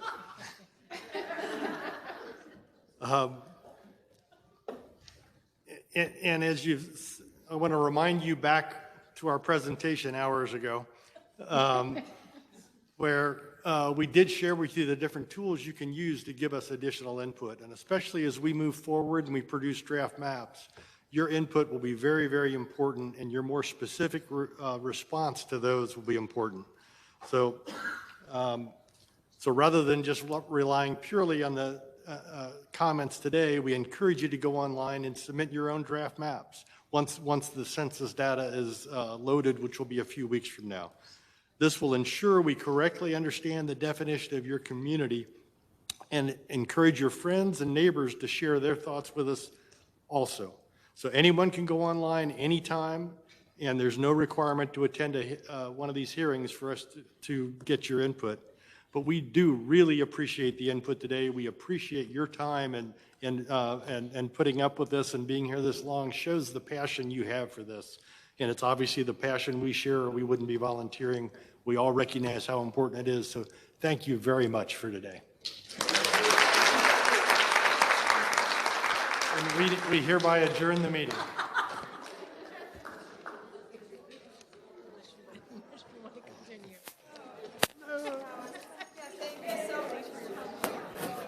I just sent an order in about